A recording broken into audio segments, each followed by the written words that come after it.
Hello there and welcome. I'm Bob Proctor. You've probably seen me in The Secret. Well, we're going to expand on the message from The Secret. We're going to go beyond that. Do you know, in The Secret, we talked about the law of attraction. There's been 300 million people impacted with that message. But I want to take you a little further. There's 11 lost laws. These 11 laws that go along with the law of attraction, I think you're going to find rather interesting.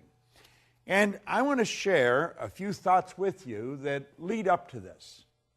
And I want you to prepare for these lessons as they come out. Do you know, the author said that we should proceed to use our thinking faculty and take care that it does not use you. Well, I think that's true. Do you know, most people are controlled by what's going on outside. They're not using their mental faculties to really control their life.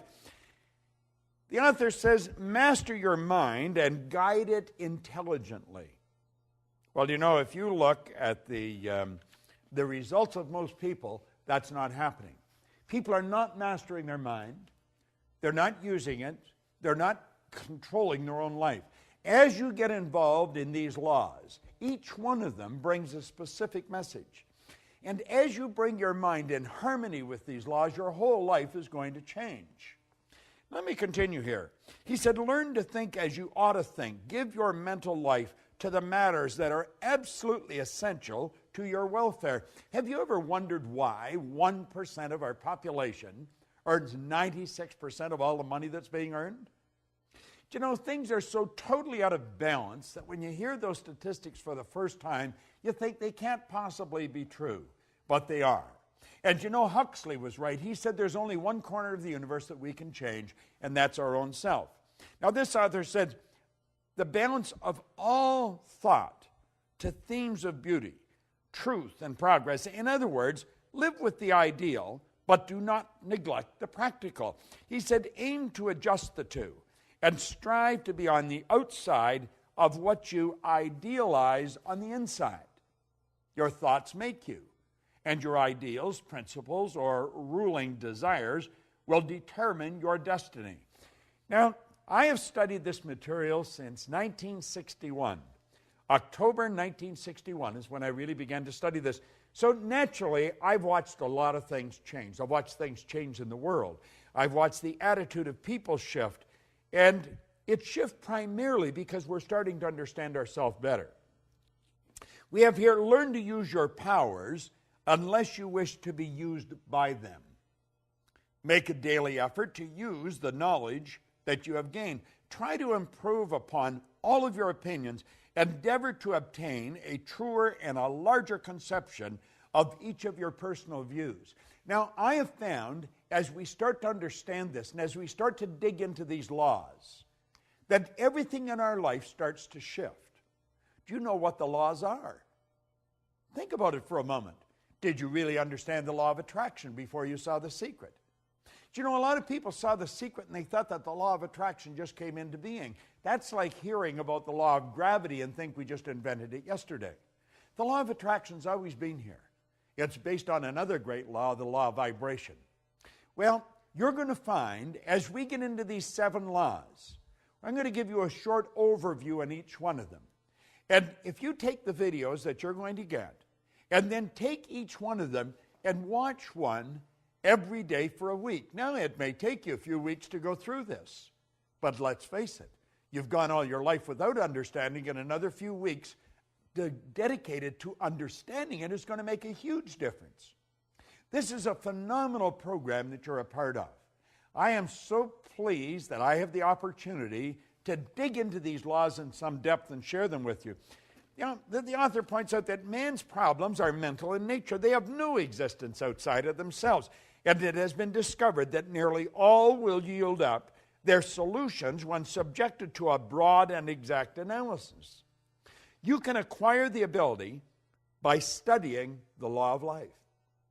You know, I mentioned on The Secret where Dr. Werner von Braun said that the natural laws of this universe are so precise that we don't have any difficulty sending people to the moon, and we can time the landing with the precision of a fraction of a second. Now, isn't it strange that you would go all through life and never really understand these laws, and yet these laws are impacting every aspect of your life, from your relationships to the health of your body, to your business, to your personal skills. Everything is based on law. When we violate the law, we lose. When we live in harmony with the law, we start to win. Now he said you can acquire the ability by studying the law of life and the modes of expression. Then by constant effort, use your thinking faculty in constructive ways as you work with these laws. Now have a good and sound reason for all the views you hold. Isn't that an interesting concept?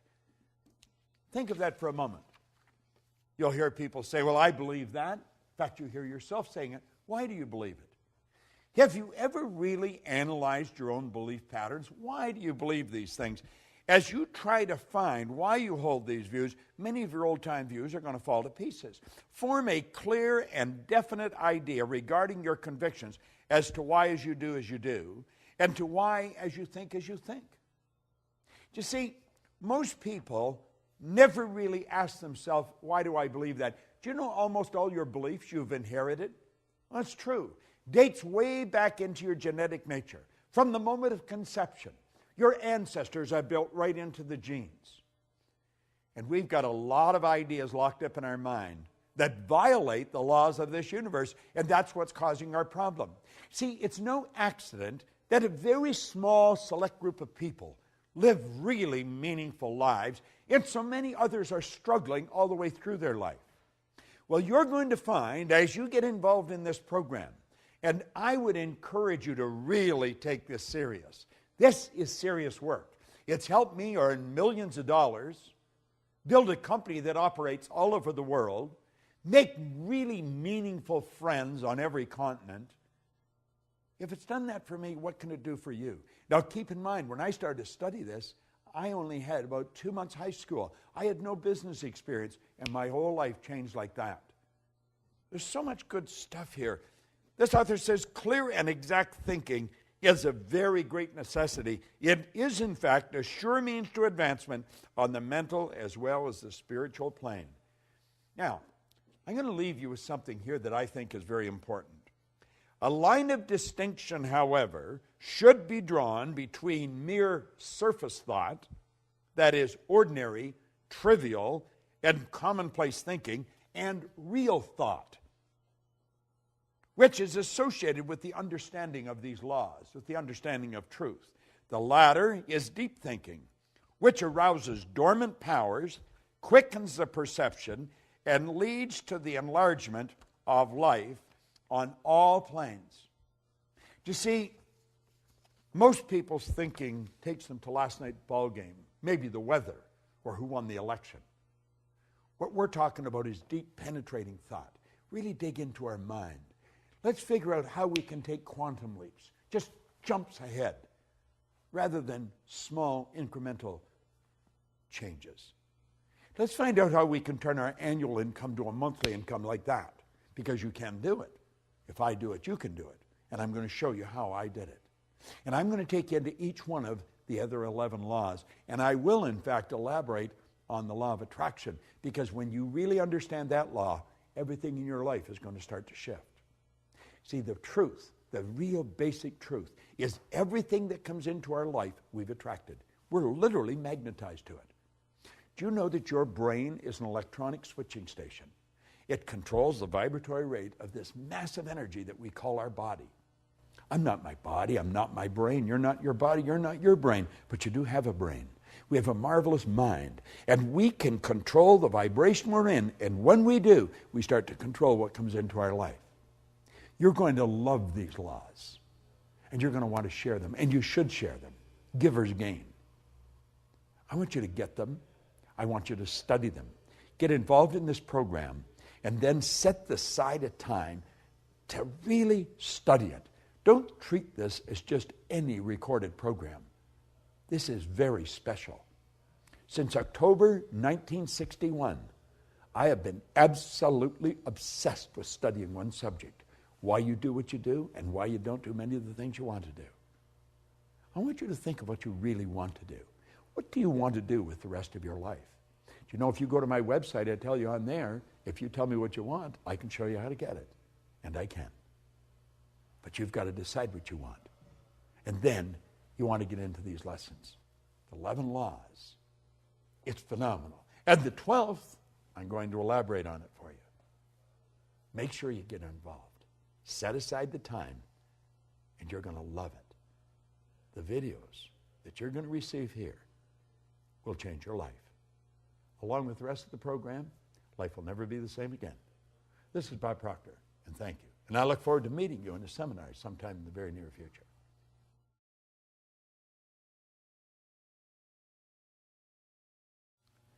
Mind is the master power that molds and makes. And man is mind. And evermore he takes the tool of thought and shaping what he wills brings forth 1,000 joys or 1,000 ills. We think in secret and it comes to pass. Our environment is but our looking glass. Do you know James Allen wrote those words a little over 100 years ago? I began to study them close to 50 years ago.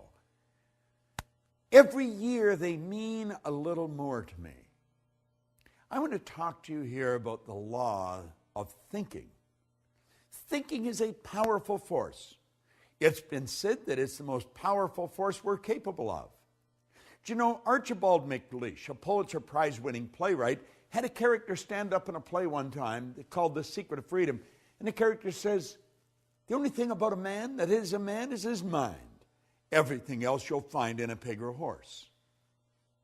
Do you know, it sounds like a funny line, but it's true. Everything else you will find in a pig or a horse. You see, the mind, it's the most powerful force in the world. And thinking is a very, very powerful form of energy. Thought waves are cosmic waves that penetrate all time and space. Now, as we go into the laws of thinking, I want to refer to a few points from Raymond Halliwell. He said, to the average person, life is an enigma, a deep mystery, a complex and incomprehensible problem, or appears so. But it's very simple if one holds the key. You see, mystery is just another name for ignorance. All things are mysterious when they're not understood. But when we understand life, it no longer appears mysterious. Do you know, until I was 26, life was a real mystery to me. It was an incomprehensible problem. And of course, I had many problems. But then I began to study, and I began to study this information. And you know, it took me a while, but as I started to adopt the concepts and adapt my mind to them, my life started to change. My problems started to sort of disappear. I started earning a lot more money. I was living in a healthy body, very rarely ever being ill. I noticed that I started to attract different people into my life, more interesting people. You see, the truth was, I was just becoming a more interesting person. A person's interesting because they're interested. And you see, as we start thinking powerful thoughts, everything starts to happen. Now let me share something that Raymond Halliwell said. He said, we're progressive beings, you and I, a creature of constant growth, before whom lies an illimitable ocean of progress to be navigated and conquered only by development and culture of our inherent powers. The progress of the individual is largely determined by what? What do you think it is? Now, let me share that again. The progress of the individual is largely determined by, it's a good question, isn't it? It's by his ruling mental state. Because the mind is the basic factor in governing power in the entire life. My life and your life, you see. Attention should be given to the predominant mental state, for it will regulate the action and direction of all one's forces, faculties, and powers, the sum total of which will inevitably determine many particular experiences and the personal fate. You see, the ruling state is like the CPU. You're familiar with your computer. Well, that's what the ruling state of the computer is. You see? The ruling state of mind is made up of various mental attitudes, which the individual adopts towards things, events, and life in general. If the attitudes are broad in mind, optimistic in tone, and true of life, his predominant mental state will correspond and exhibit a highly constructive and progressive tendency. As almost all the forces of the personality function through the conscious mind in one way or another, and as the daily mental and physical acts are largely controlled by the conscious mind, it's obvious that the leading mental state must determine the direction which the powers of the individual must proceed. You see, the ruling mental state is everything. I know that you and I have been trained to believe that we've got to change what's going on out there. You know, we've got to fix this and fix that. And we have literally been programmed to live through our senses, to go by what we hear, see, smell, taste, or touch. But you know, there's been little thought given to our higher faculties: perception, the will, intuition, memory, reason, imagination. And see, they're all our inner faculties, and that's where it really happens. This is where it all begins, inside. You don't have to worry about changing what's going on out there. I don't care if it's your bank account or the health of your body. You're going to find the x-rays will show a different you. The bank account will show a different balance. And everything in life will begin to change as you take over the power of thought. Thought is a very, very powerful force. Let me share something that Raymond Hollywell says on thought. He says thought is a subtle element. Although it is invisible to the physical sight, it is an actual force of substance, as real as electricity, light, heat, water, or even stone. We are surrounded by a vast ocean of thought through which our thoughts pass like currents of electricity, or tiny streaks of light, or musical waves. You can flash your thoughts from pole to pole, completely around the world, many times in less than a single second. Now think of what he's saying. You can flash your thoughts right around the globe several times in less than a single second. Scientists tell us that thought is compared with the speed of light. They tell us our thoughts travel at the rate of 186,000 miles per second. We have a hard time comprehending that. He goes on to point out that our thought travels 930,000 times faster than the sound of our voice. No other force or power in the universe yet known is as great or as quick.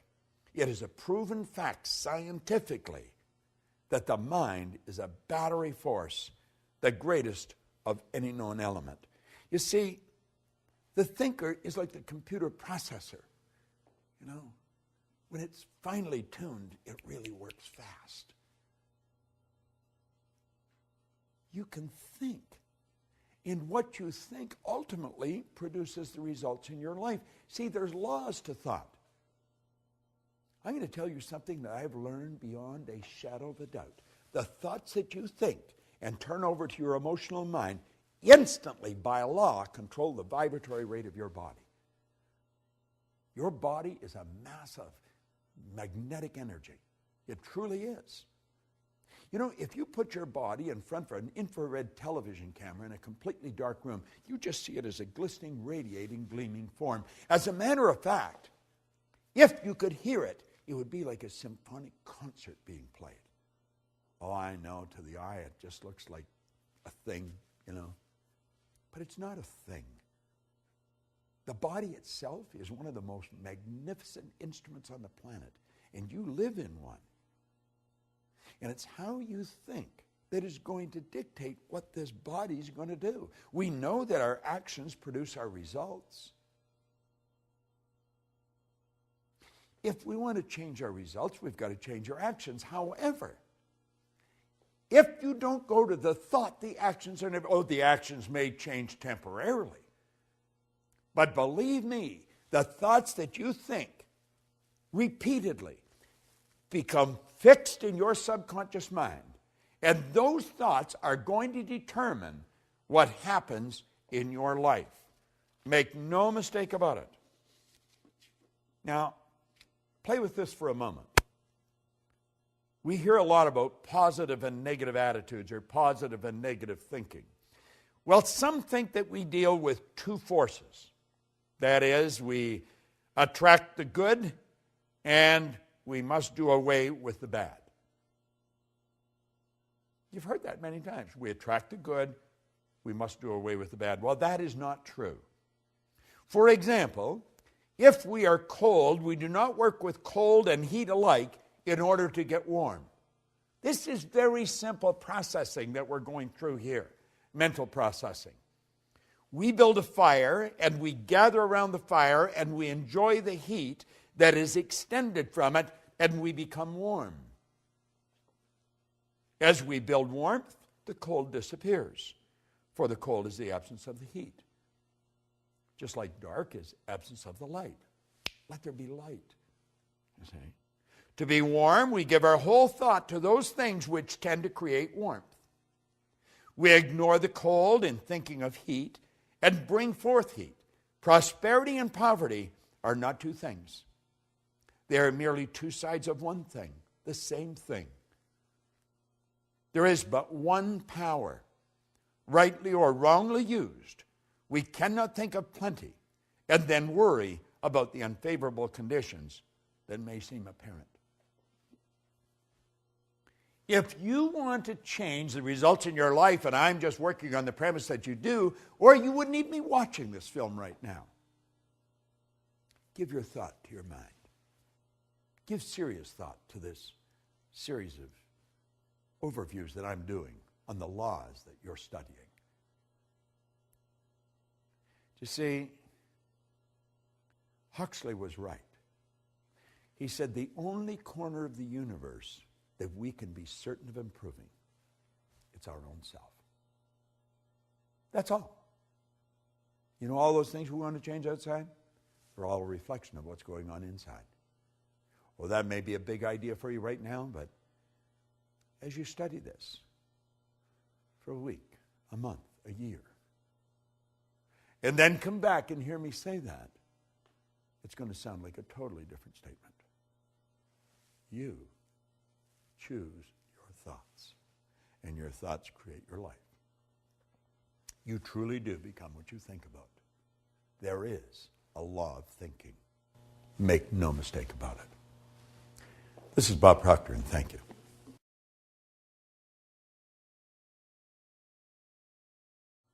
Hello there.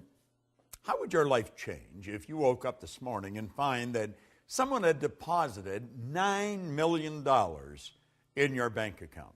How would that affect you? How would your mind shift if next week, just like that, you attracted 1,000 new clients into your business? 1,000. What would your life be like if, bang, just like that, you realized you had the energy of a 20-year-old? How would your mind shift if Mensa recognized you as the smartest person on the planet? They're good questions, aren't they? Well, let me tell you something. There's a lot more than 9 million just waiting there to come into your life. There's an infinite supply. And the 1,000 clients, there's tens of thousands of people out there just waiting for someone to come and serve them.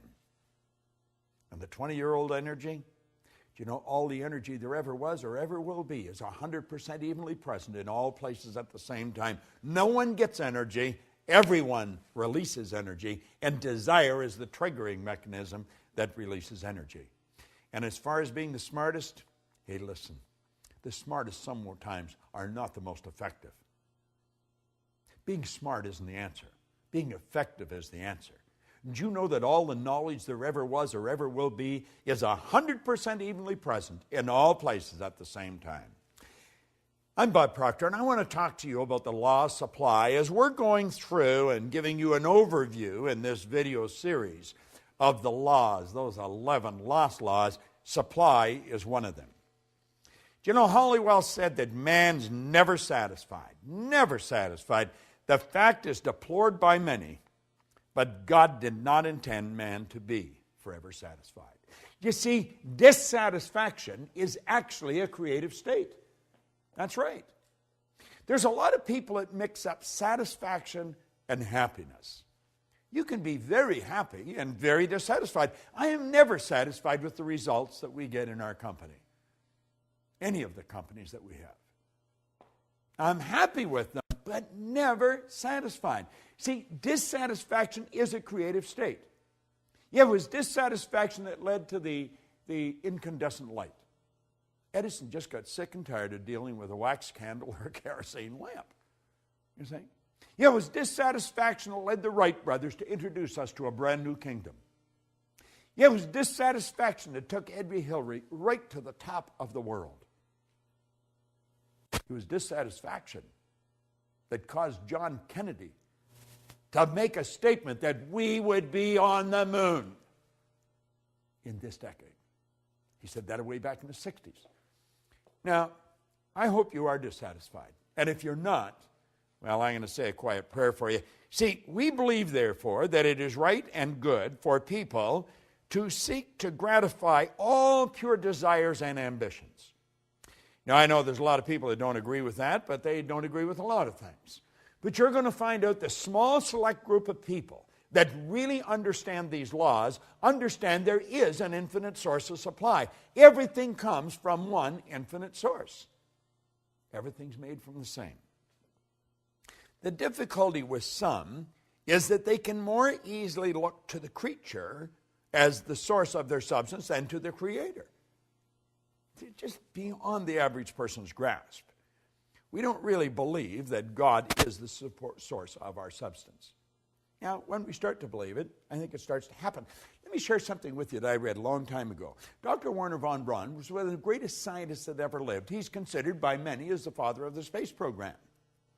Think about this for a moment. He said after studying this now before I mention this, let me also mention that for a long time science and religion were antagonistic. They just could not come together. But they since have come together. Now, von Braun said that after years of studying the spectacular mysteries of the cosmos, he was led into a firm belief in the existence of God. Now, I'm not trying to turn this into a religious dissertation. I am just mentioning my own personal belief after studying these laws for very close to 50 years. I see the law as the uniform and orderly method of the omnipotent God. A law is something that happens every time with every person everywhere. And everyone that has accomplished anything will be quick to tell you this. See, as we look back, everybody loves a dead genius. They really do. But you know, all of these great geniuses from history that we look at, they weren't considered geniuses when they were alive. The Wright brothers were considered real heretics. They really were. See, the people that made it happen, they were out of the box. They weren't ordinary thinkers, but they understood that there was this governing process called the law. You see, before we're able to believe in abundance of good, we've got to then see and enjoy that everything comes from one infinite source of supply. And when we really understand that, everything is going to change direction for us. Nothing can be made from something any more than something can be made from nothing. But where does water come from? Let's give it some thought. If we went outside on a nice clear day and stood there with a cup, just stood there, and we were patient, and we stayed there long enough, do you know that that cup would fill with water? Yeah. You would see in the no thing, you would see a cloud formation. And the cloud would become very heavy and very dark, and before long, water would fall out of it. Now, if we stayed there with that cup, where would the water go to? You go right back to where it came from. See, as above, so below. As below, so above. I want you to think about that. Nothing is created or destroyed. Everything's in a constant evolution of change. We literally live in an ocean of motion. You and I have the godlike ability to create images in our mind. And as we create the images in our mind, we control the vibration that we're in, and that vibration sets up an attractive force. In the seminars that I conduct, I hold up a little acorn sometimes that comes from a giant oak tree. But the little acorn is nothing but a mass of energy in a high speed of vibration. It's just a little physical nut. Now, if I kept that acorn in my pocket, that acorn would disintegrate because it's governed by a very, very basic law, create or disintegrate. And it's not in an environment that's conducive to its unfoldment. But let's suppose I take and I plant that acorn in the earth. Do you know that there's particles of earth that are in harmonious vibration with that little mass of energy that we call an acorn? See, if you looked at the acorn through a microscope, it's not solid. It's just a little mass of energy that's dancing. Let me digress for a moment. Let's suppose I took 2 drops of water on a glass top table and I pushed them together until they touched. Then I'd have 1 drop, wouldn't I? I'd have a bigger drop. Let's suppose I put another drop and I pushed it together. Now, what do you think the odds are of me separating that one little drop, the one little puddle, I guess I could say, back into the same 3 little mass of molecules, the same 3 dots? You know it's not going to happen. You know, what God hath joined together gives it new meaning, doesn't it? Well, you see, there's particles of energy that's jammed right up against the acorn in the earth that don't vibrate in harmony with the acorn. But there's particles of energy that do vibrate in harmony with the acorn, and the acorn's like a magnetic force, and if you could see it with the naked eye, you would see little particles of energy marching just like obedient soldiers right towards the acorn. And as they touch the acorn like that, like the 2 drops of water, they become one with the acorn. And this process is continuous. It's continuous. And the only particles of energy that the acorn can attract are the particles that vibrate in harmony with it. They're on a frequency. And the acorn keeps attracting and keeps expanding. And the shoots come out of the bottom, and then it breaks through the earth, and it attracts from the atmosphere as well as from the earth. And before long, you'll see a giant oak tree. All by attraction. It's all energy moving. There's one source of supply, just one.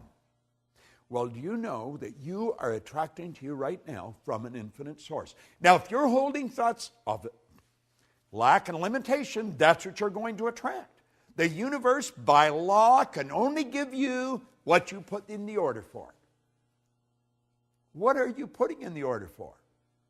We talked in a previous video about thinking. There's a law of thinking. Well, as you think, you attract. So think about it. What have you put in order for? What are you attracting? Everything comes from one infinite source. You might say, well, I don't really understand that. Then just take my word for it, because I do understand it. And if you study it for a while, you're going to start to understand it. Like Solomon said, in all you're getting, get understanding. Well, let's understand where everything does come from. There's no lack. There's no limitation. As long as you live through your sensory factors and just go by what you see, then there will be lack and limitation, because you're dealing with a very limited view. But when you start dealing with the God's eye view, you see things from a much higher level. There's no lack and no limitation. And understand this, what you think you attract, and you attract from one infinite source of supply. Study this law of supply. It's a phenomenal law, and it works for every person, every time, everywhere. This is Bob Proctor, and thank you.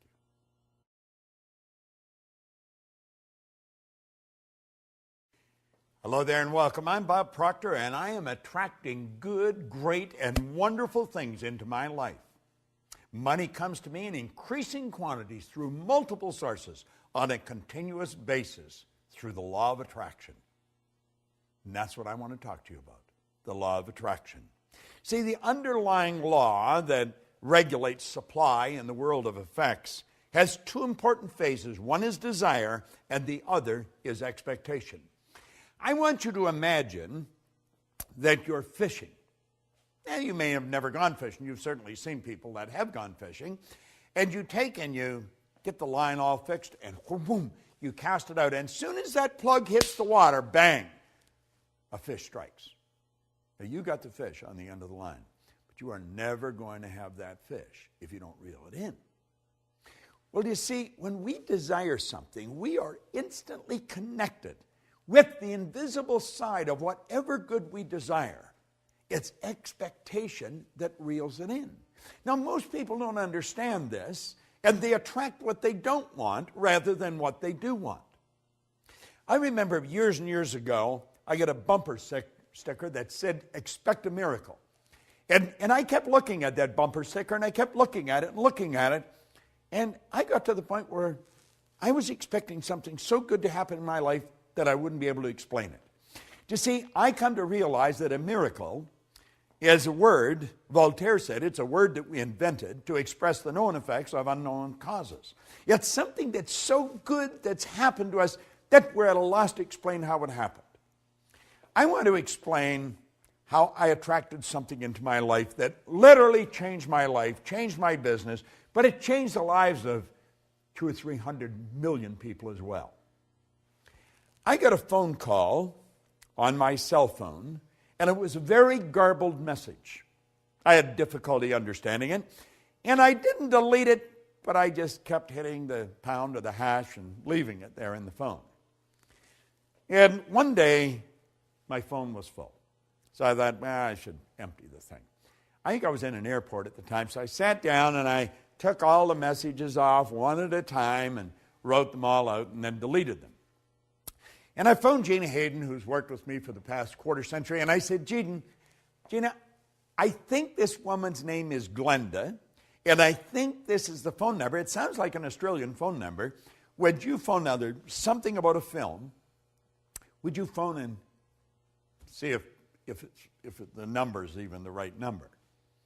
Now, I'd had it on my phone for a good month.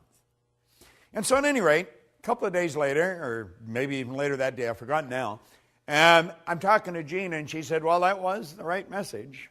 Her name was Glenda, and you had the right phone number, and there's a film crew in from Australia, and they're shooting this film, and they really wanted you in it. But they haven't been able to reach you, and they're shooting in Aspen all weekend, and they're going back to Australia first of the week. And Gina said, isn't that strange? Bob's doing a seminar this week in Aspen. Now, I hadn't been in Aspen for a couple of years. And I check into my hotel. I just went next door where they were shooting the film. And the film, of course, was The Secret. And you know, all of a sudden, all over the world now, people know Bob Proctor, and they know about the work that I do, that I love doing. I believe that I attracted Rhonda Byrne into my life. But I also believe Rhonda Byrne attracted me into her life. And you see, the secret I attracted. I expected something big to happen. And I'm going to tell you something. I expect something even bigger to happen. Now, the law of attraction is it's a law that many people now are very familiar with.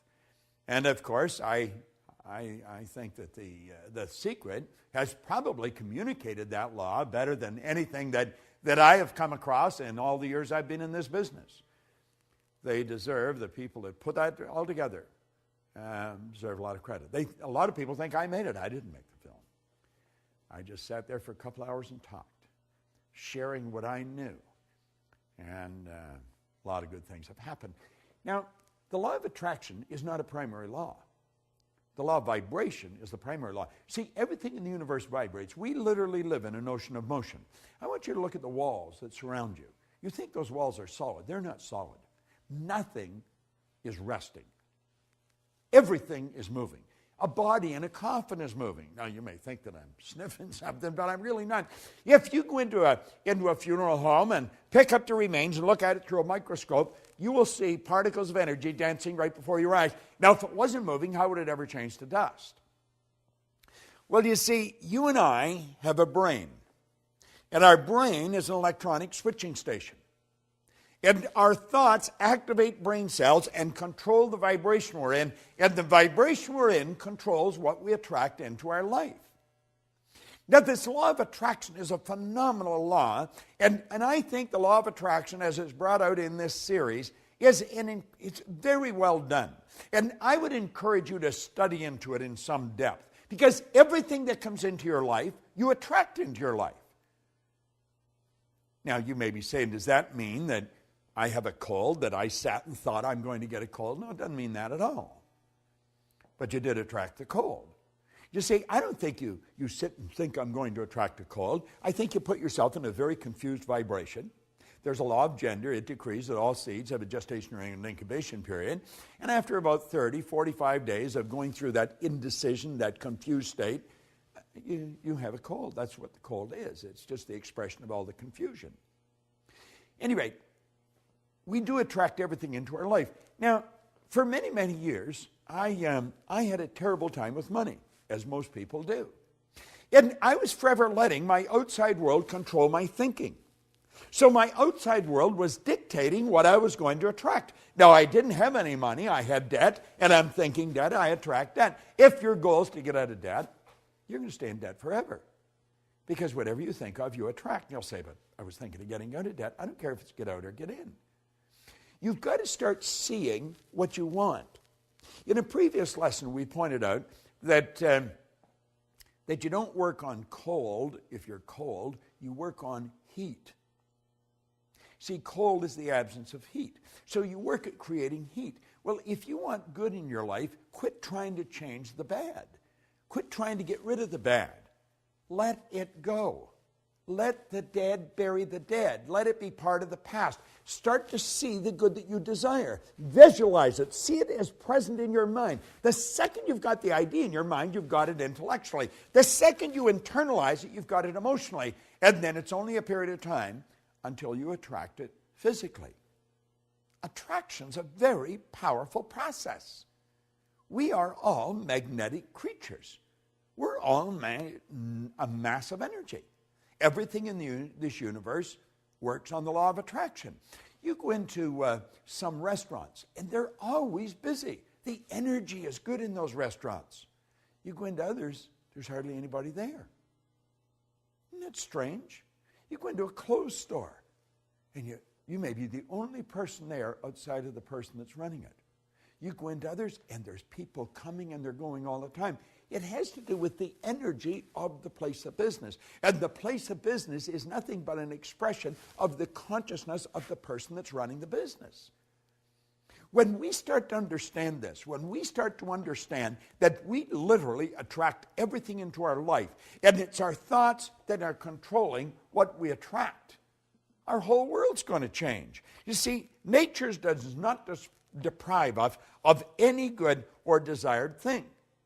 Now, Hollywell points this out so well.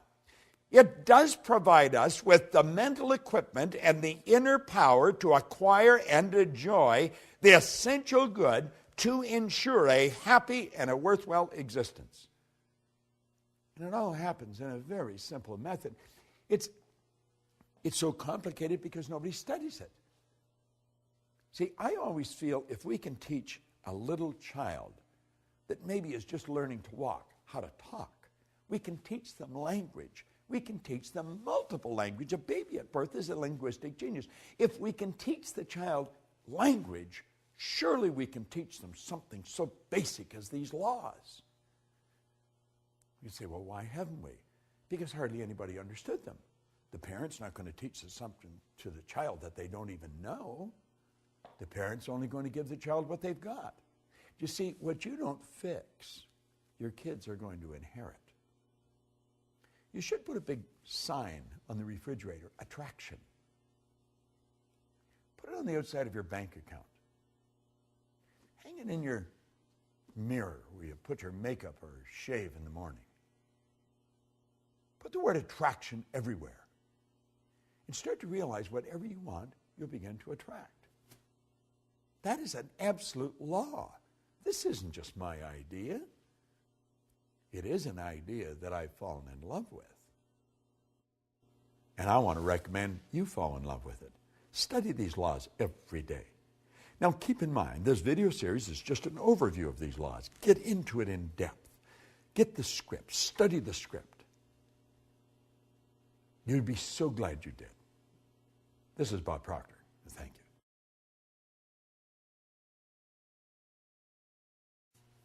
For many years now, in seminars that I've been conducting or conferences where I'm speaking, I mentioned to the audience a personal growth program might be, if it does not have a spiritual foundation, in my opinion, it's incomplete. This program definitely has a spiritual foundation. I'm Bob Proctor, and I want to talk to you on the law of receiving. Here's a line from it. He who seeks a greater life with getting as his objective does not seek life in trueness of spirit. In other words, they're going to have a problem. They are definitely going to have a problem. Now let me read another highlight from this program, and that's exactly what this video series is. It's a series of highlights that I've gleaned from this over many years of studying it. In a state of limited understanding, we reason that we must get before we can give. And then we turn and walk in the same mental rut as before by reasoning that we must give before we can get. But in our lack of understanding, we continue to leave the getting idea foremost in our thought, and we shut out the spirit of giving. Now, giving, which is the first fundamental law of life, is the first law of all creation. The attitude of getting is the law of life in a congested state. Now, I'm going to repeat that. The attitude of giving is the law of life in a congested state or a repressed action. As long as getting dominates a mind, that mind is in a paralyzed condition, being limited in its action in accordance with the fundamental law of creation. Many years ago, I had a wonderful mentor who's gone now, and I really miss him. Leland Valvandeval. He was a big man in stature, but in understanding. And he taught me something very valuable very early in my career in this business. He said, Bob, you must willingly give and graciously receive. He said, you have to understand that this entire universe is based on a law of circulation. You've got to keep the energy circulating. You're merely a terminal through which it flows. You see, I have since come to the understanding that you and I are here to do God's work. Now, God being the creator, work is creation. God's work is creation. And so you and I are given creative faculties. And through the proper use of these creative faculties, everything starts to happen in a very good way for us. We have to understand the laws. Well, we have to understand that receiving is a law. Now, before you can receive, you have to create a space for it. In the last chapter in the Born Rich book, or the program that I did a number of years ago, I talked about the vacuum law of prosperity. You must create a space for the good that you desire. Now, to create a space for the good that you desire, you must give something. You have to let go of something before you can receive something. As you activate ideas in your mind and send off a charge of energy, your brain will take on an equal amount of energy of a like nature. If you send out a negative thought, your brain is going to take on an equal amount of negative energy. However, if you send out a positive energy, your brain is going to take on an equal amount of positive energy. This is so basic, and yet it's so misunderstood. You see, we've got to be relaxed if we're going to have this happen. You've got to put yourself in a totally relaxed state. And you have to operate with understanding. Now, I'm not suggesting this is going to happen just because you're watching this video. But it will happen if you continue to watch it over and over and over again. Something's going to click inside. I have found through repetition, our perception of life changes and changes dramatically. See, perception is one of our intellectual factors. It enables us to see life in many different ways. As we increase our awareness, our perception of life changes. Well, we've got to realize that everything we're seeking is seeking us.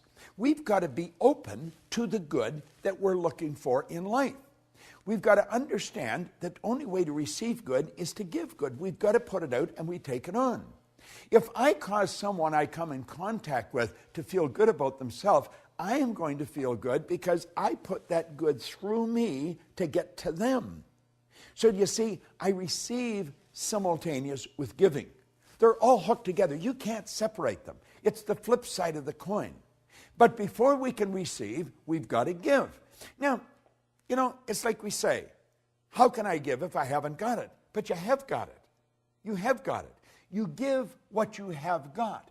You see, I think you should give your time, your energy, your loyalty, your knowledge, your money.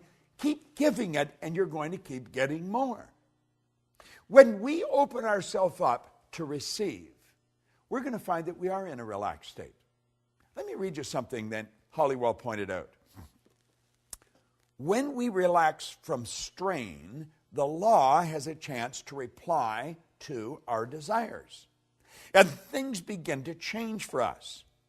Have you not seen this work in trivial things such as books or clothing or invitations or a desire to see a certain friend? Possibly at some time you sent out a thought or a desire and then forgot about it. Just totally forgot about it.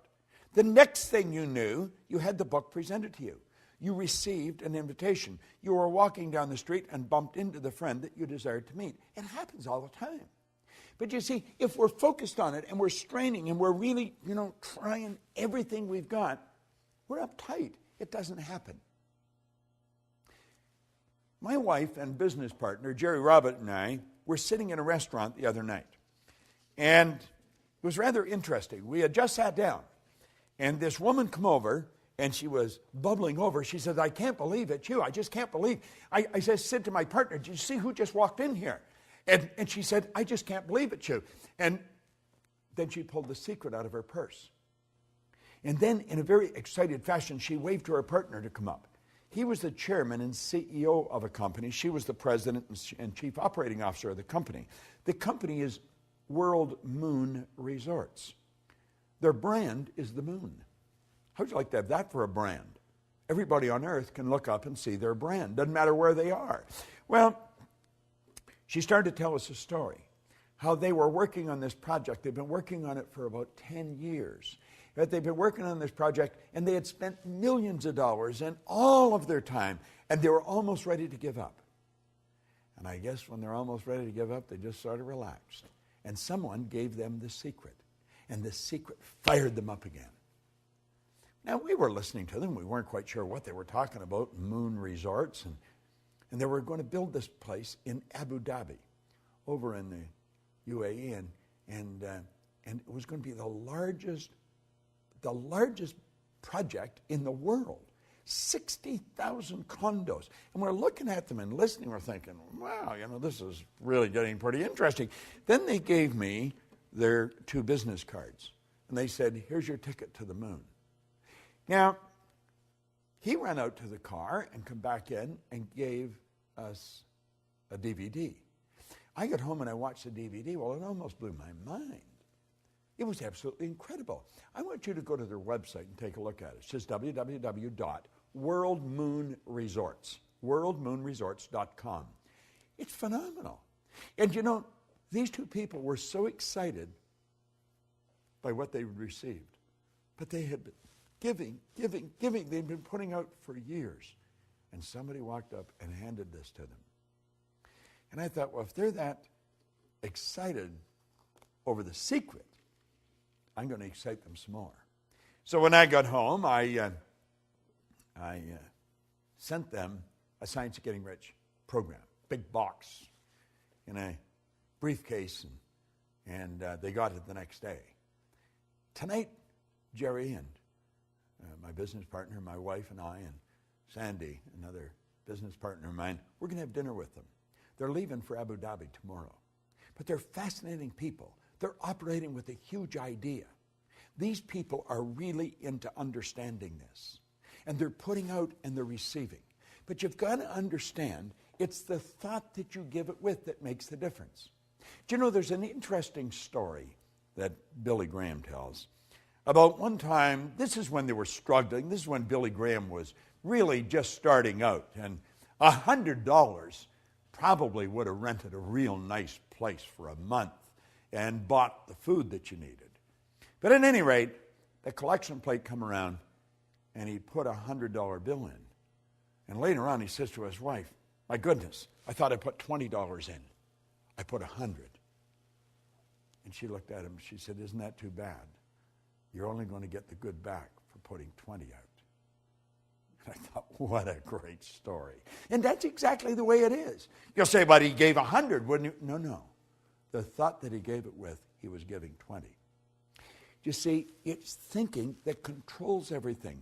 It's the thought we give it with. In the science of getting rich, we talk about leaving everyone with the impression of increase. Why? Because by giving out good, we're going to receive. See, the giving and the receiving are all tied together. They're not separate. You've got to be open to receive, but you'll be open to receive when you really understand the concept of giving. This is an orderly universe, and energy is forever moving. You have to understand that your life is full right now. Now, it may not be full of what you want, but your life is full. Your calendar is full. All your time is spoken for. You'll say, well, it's really not. I've got a lot of wasted time. That's how you're using it then. We must replace the waste with productivity. Yet, and for everything in your life you don't want, it's part of what your life's full of. What you've got in your life is a reflection of what you've been giving. And if you want greater good, you've got to give greater good. The more good we put out, the more we're going to take on. We don't have to worry about what we're going to receive. Let's understand the receiving is governed by law. And the basic law behind it is in giving. And as you give, you receive. You see, if you're sitting in a chair right now, you couldn't put anything where that chair is until you get rid of the chair. This is why the vacuum law of prosperity is such a beautiful concept.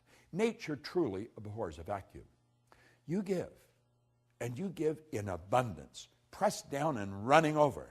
And I guarantee you, you'll never have to worry about what you're going to receive. But like my old mentor said, we've got to willingly give and graciously receive. And you see, willingly giving, that's the expression of a lot of faith. But it isn't blind faith. It's faith based on understanding of these laws. So as you dig into this law of receiving, start to thinking of who you can give to, what you can give, where you can give, and then give everywhere you go. Give the very best you've got. And you know something? You'll receive the very best the universe has. It's sitting there waiting for you.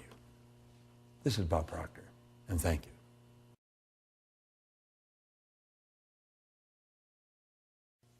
Hello there and welcome. I'm Bob Proctor, and I want to talk to you about the law of increase. You see, I'm betting that you would like everything in your life to increase. I bet you want more love. I bet you want better health, more energy, more money, more business. And that's very natural. You should want it. But you've got to understand you can have it. That's the beautiful truth. There is an infinite source of supply. I love the way Thomas Troward put it. When you're dealing with infinite, you can never take more than your share. You see, if we had a pie, and we'd cut the pie maybe in 6 pieces, we can all relate back to this when we were kids. If you wanted a bigger piece of pie, someone had to get a smaller piece of pie. But we're not dealing with a pie. We're dealing with creation. And we can make a bigger pie, and then everyone can have a bigger piece. Increase in life is based upon laws.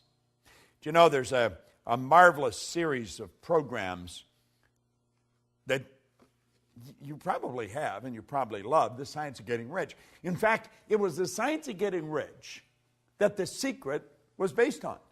It was The Science of Getting Rich that Rhonda Byrne read. Her daughter gave it to her, and everything started to happen in her head. Well, Lloyd Conant gave me The Science of Getting Rich in 1968. It wasn't long after that, and I come across Raymond Holliowell's work on the law. I was looking for a book or a program that explained the law in practical, everyday person's thinking way of life. And I was having difficulty finding it. I had books on the law, but most of them were so heavy, the average person would have just died trying to understand them. And I got picked up at O'Hare Airport in Chicago one day by a lady that was taking me to the hotel to do a seminar. And she had a bench seat in the front of her car. And beside her was a big brown paper shopping bag. And when I get in the car, she says, "You want to look in that bag? I found a new bookstore." And I put my hand in and I pulled out this green book, Working with the Law, by Raymond Hollywell. And I looked at her and I said, "You've got one less book. I'm taking this book with me. I have attracted this book. I have been looking for this book for a long time." Now, in that book, Hollywell talks about all this information that we're sharing with you.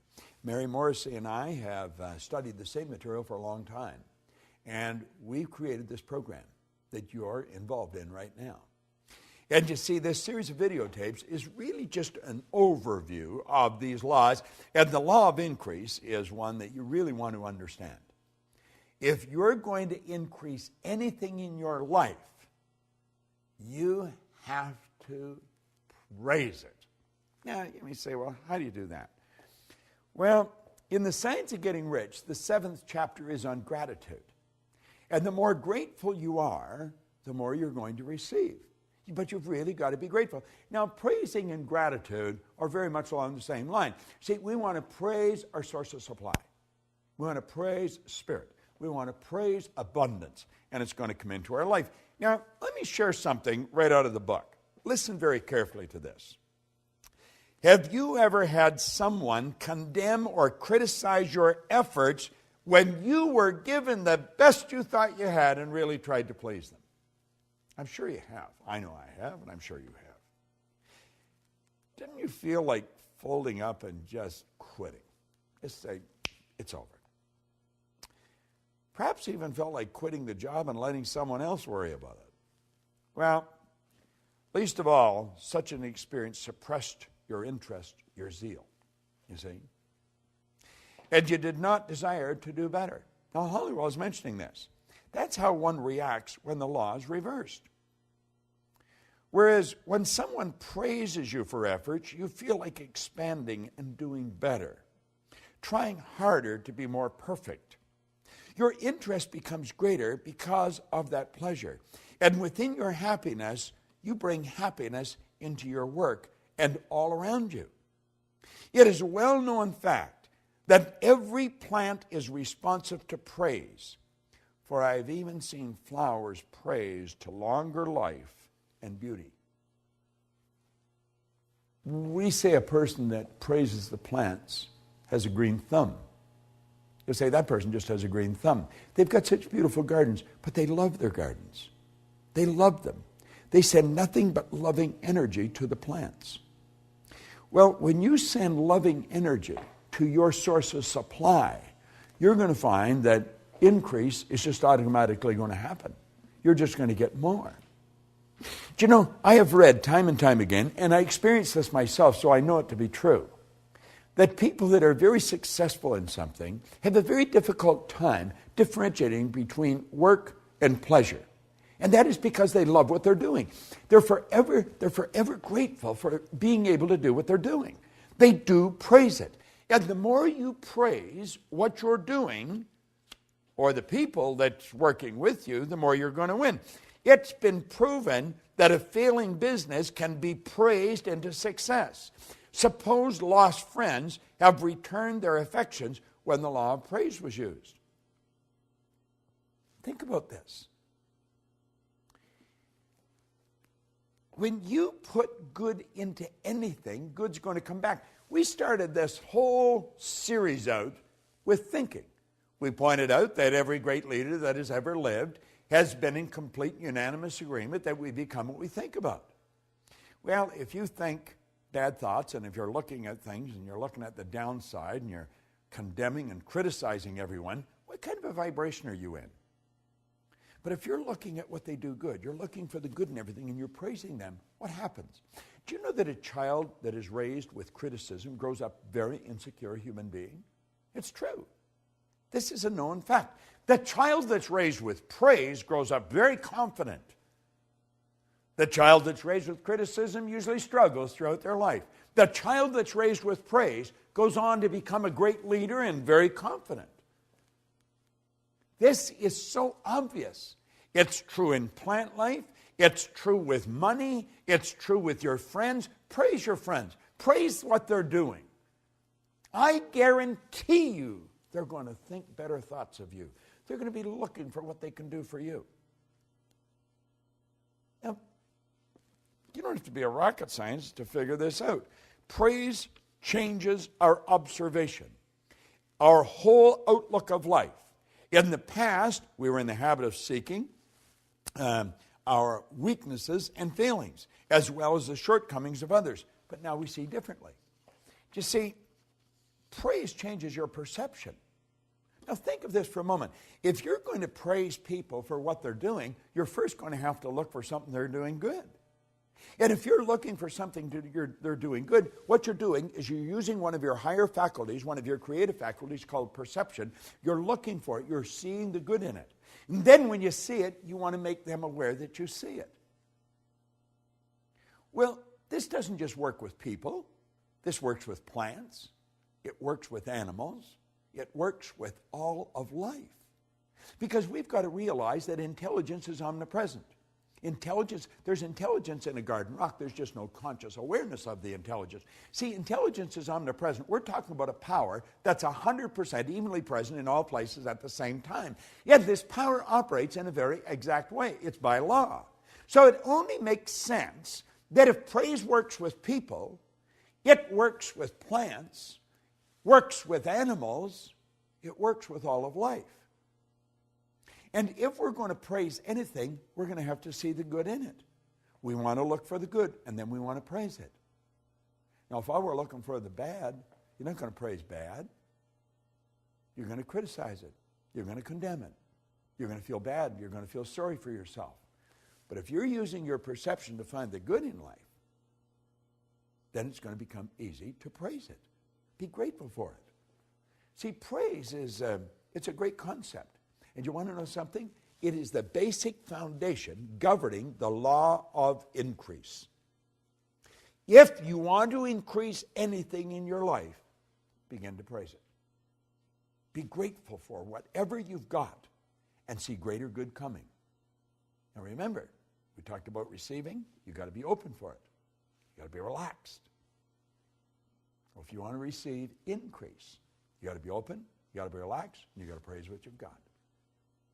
I know that you're enjoying this series. I know you are, because I'm enjoying doing it. I'm enjoying sharing this. Now, if I'm enjoying sharing this with you, I know that you're enjoying receiving it. What I want to suggest is you do what I'm doing. It works. It's helped me earn millions of dollars. It's helped me build an enormous abundance of friends all over the world. It's helped me build a business right around the world. So I want you to do what I'm doing. I am enjoying sharing this.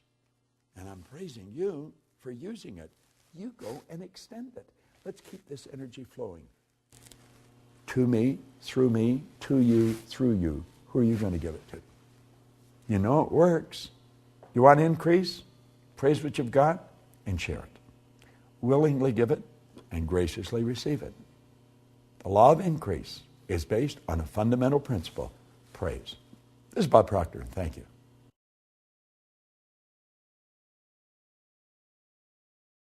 You know, it's written in the good book that whatsoever a man soweth, that shall he also reap. Well, you know, Emerson said that was the law of laws, and he said if that law didn't exist, we should invent it. I'm Bob Proctor, and I want to talk to you about the law of compensation. I first learned the law of compensation from Earl Nightingale. Earl Nightingale explained it probably better than anywhere I've ever read it. Now, I've read Emerson's essay on compensation, and we, of course, have the law of compensation here in this Working with the Law series. But the law of compensation is a law that we must understand. And we must understand it if we're going to apply it. And when we do apply it, we're going to find that the universe is very friendly towards us. The law of compensation is based on 3 steps. The amount of money or good you receive is going to be in direct ratio to the need for what you do, your ability to do it, and the difficulty there is in replacing you. I want you to think about that for a moment. The amount of money or the good you receive in life is going to be based on just 3 points. The need for what you do, your ability to do it, and the difficulty there will be in replacing you. You see, I quickly learned that there is a phenomenal need for what we do in our business. People are confused. People do not understand the laws. People are watching to what's going on in the world. We're dealing in a very fast-changing world. We're not dealing, the world's not getting bigger, the world's getting smaller. We're dealing in a world market today. You're only just a touch of a button away from anywhere in the world. We can look and watch what's going on the opposite side of the world on a television set that's strapped to our wrist the size of a watch. Hit a button today and we send a message to 1 million people all at once, and they get it wherever they are with email. Think of how the world has changed. It's changing so dramatically. And you know what it's looking for? It's looking for effective people. That's right. Everybody wants someone to serve them. Now think, is there a need for what you do? I would suggest there probably is. There's probably a great need for what you do. And you didn't even have to do anything to create that need. It's there. The second step is your ability to fill that need. How good are you at doing what you do? That's so important we understand that. Most people just do enough to get by.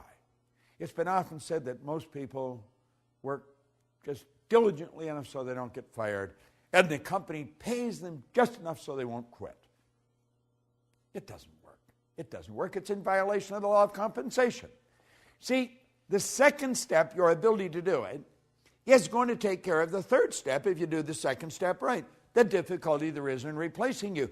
When you become so effective at what you do, you're very difficult to replace. That's when your stock goes up. You will find that there will be people waiting in the wings to hire you, to pay you to go and work for them. When you perform your task to the very best of your ability, or when you are through your work and you do it well, you infallibly bring out the best there is in you. Now, you see, I learned a long time ago that if I make up my mind, I'm going to learn how to communicate this more effectively all the time, then my income is going to keep going up. My customers are going to keep coming. Now, we have people come to us from all over the world. That is not an accident. That is by design, and it's by law. Now, you might ask where you live. I live in Toronto, in Canada. Now, my office is in Phoenix, but I have other offices around the world, and I work with people all over the world. But how did you and I come together? I'm going to suggest that you and I came together because I made a decision many years ago that I was never going to stop attempting to improve the service I render. And hopefully, I would attract people like you into my life because I was giving the very best I've got and always trying to do it better. See, every day I study. I study every day. Now, I've been doing this since 1961. Prior to 1961, I never studied. Never did anything. I just tried to get by. And of course, I didn't do very well. I was earning just a little bit of money, and I was in debt over my head, and I had a difficult time finding work. Today, I don't have a difficult time finding work. I have a difficult time hiding from it periodically, but we work all over the world. Why? Well, 3 steps, law of compensation. The need for what you do, your ability to do it, and the difficulty there is in replacing you. Now, if you make up your mind and understand that you have infinite potential, no one knows what you're capable of doing. The most erudite scientist alive will not even guess at what you're capable of doing. As far as energy is concerned, we've studied this many ways. You've got about 11 million kilowatt hours per pound potential energy locked up in the electrons in the atoms of your body. Your brain is an electronic switching station that boggles the mind of the wisest. Your central nervous system is the most phenomenal electrical system in the entire universe. It would make a supercomputer look like a toy. Do you know that the blood circulates through hundreds of miles of passageway every 33 seconds, just like that? It carries all the food in, all the garbage out in one sweeping change. Have you ever stopped and thought about the power that you represent? You've got all these mental faculties. You can tap into an infinite source of supply. Listen, when we talk about you, we're talking about something that is awesome. The highest form of creation on the planet. That's what you and I are. Now, are we using it?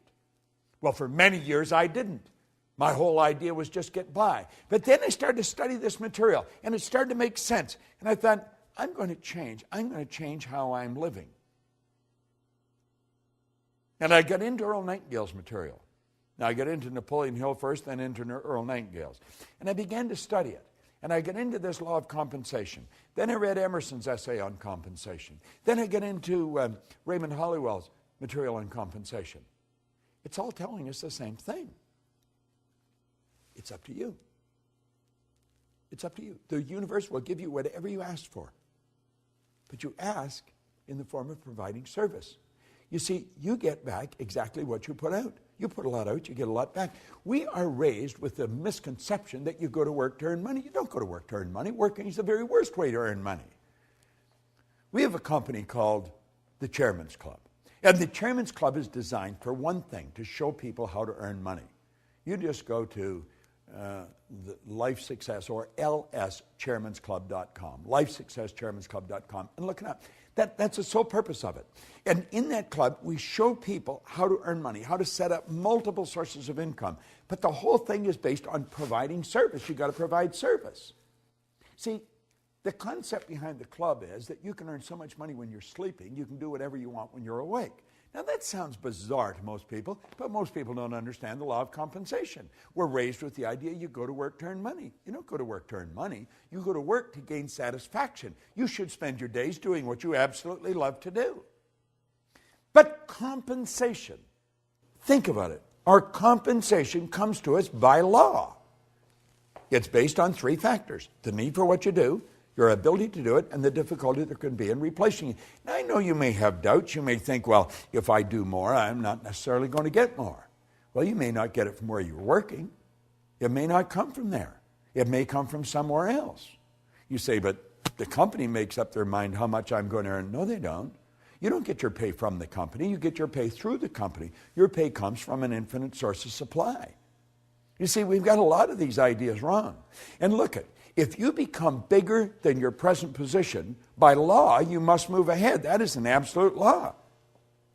That's the basic law of the universe. When something becomes bigger than the position that it's in, it moves on to the next space. And if your company is not going to give you more, there's going to be a dozen companies waiting in the wings for you to come along and help. The law of compensation is probably one of the most important laws.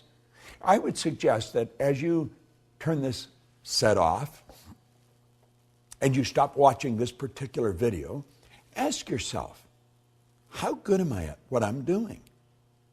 Could I get better at it? Could I get a lot better at it? How can I get better at it? Understand this. You've got the potential. You've got more power than you will ever hope to utilize. Are you applying it?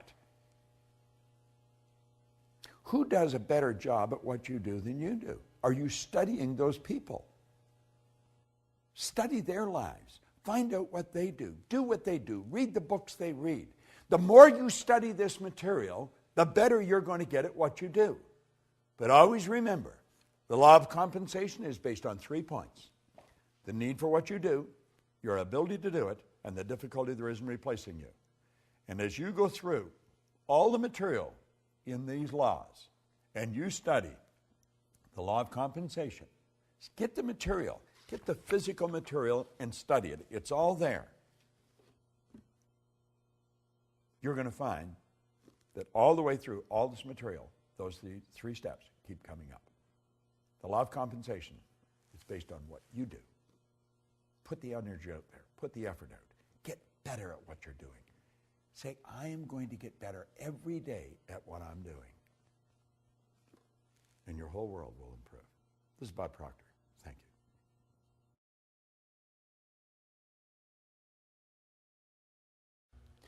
Do you know, the law of non-resistance is a law that 9 out of 10 people violate.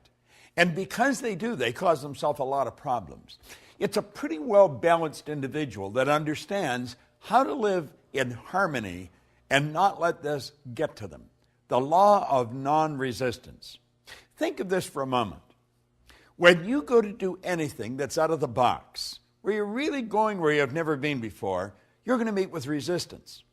As a matter of fact, if you don't meet with resistance, you're probably going in the wrong direction. You're not going ahead. You're either going sideways or backwards. Resistance is a signal that you're moving into a new area. However, whatever you resist persists. And what we're suggesting here is that you do not resist the resistance. Now that sounds like a bit of a mouthful, but understand this. You and I are programmed to resist resistance. That's part of our animalistic nature, fight or flight. What we want to do is master this. And instead of fight or flight or react, let's respond.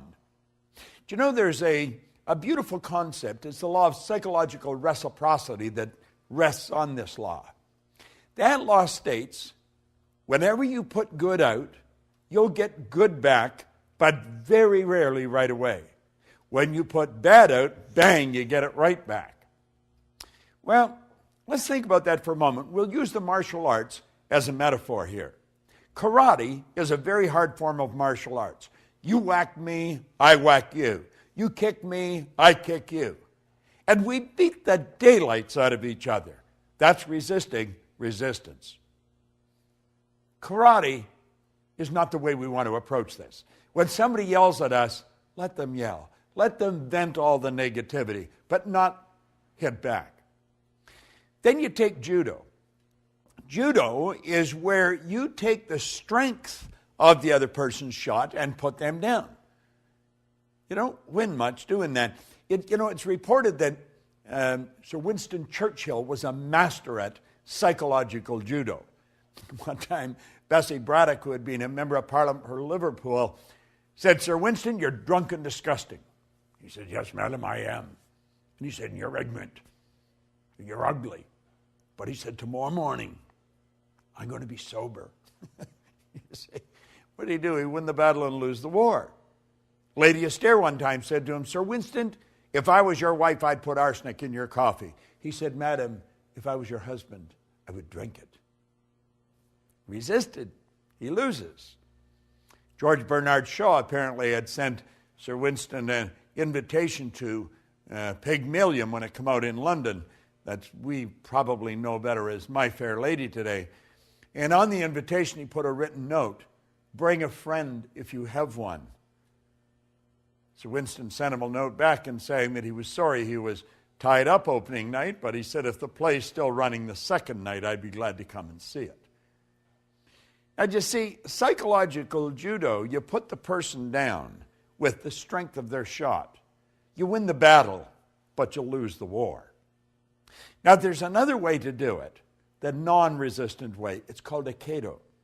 That's where you take a shot at me, I duck and let it keep on going. I take it and I duck and keep. You kick, I duck and keep on, let it keep on going. I do not let you touch me. I don't fight back. I stay fresh. And when you've vented all your negative energy, I'm as fresh as a daisy and I can lead you to where you want to go. That's non-resistance. See, there's a law of non-resistance. Whatever you resist persists. So the next time you meet with resistance, rather than fight back, just let it go. It's not that important.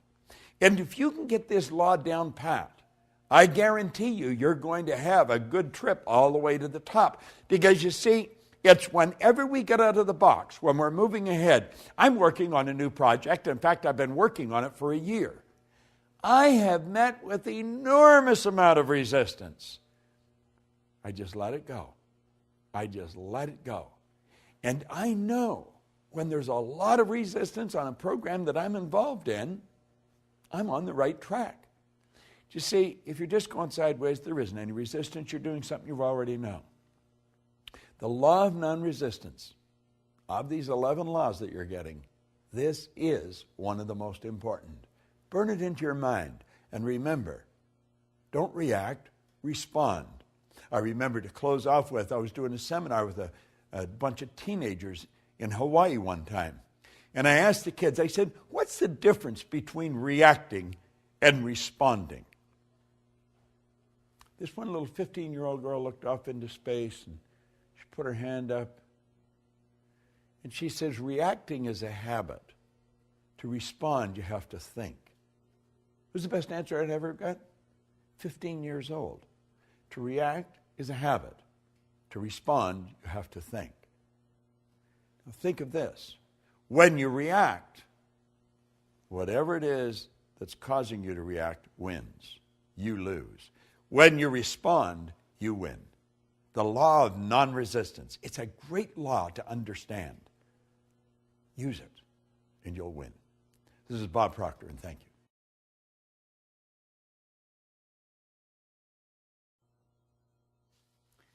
This is one law that I have really learned to love.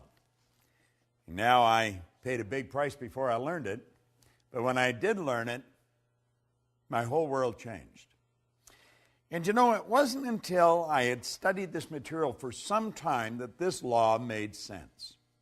Let me read you something here that scientists have given to us. These are very bright people. You must understand that 90% of all the scientists that ever lived are alive today. Scientists accept the truth that the body of a human is moved by the mind, that all its functioning is governed by a ruling thought, whether that thought is subjective or objective, whether it's conscious or unconscious. Those who study the mental processes find that all the conditions of the body are created and caused by the mind.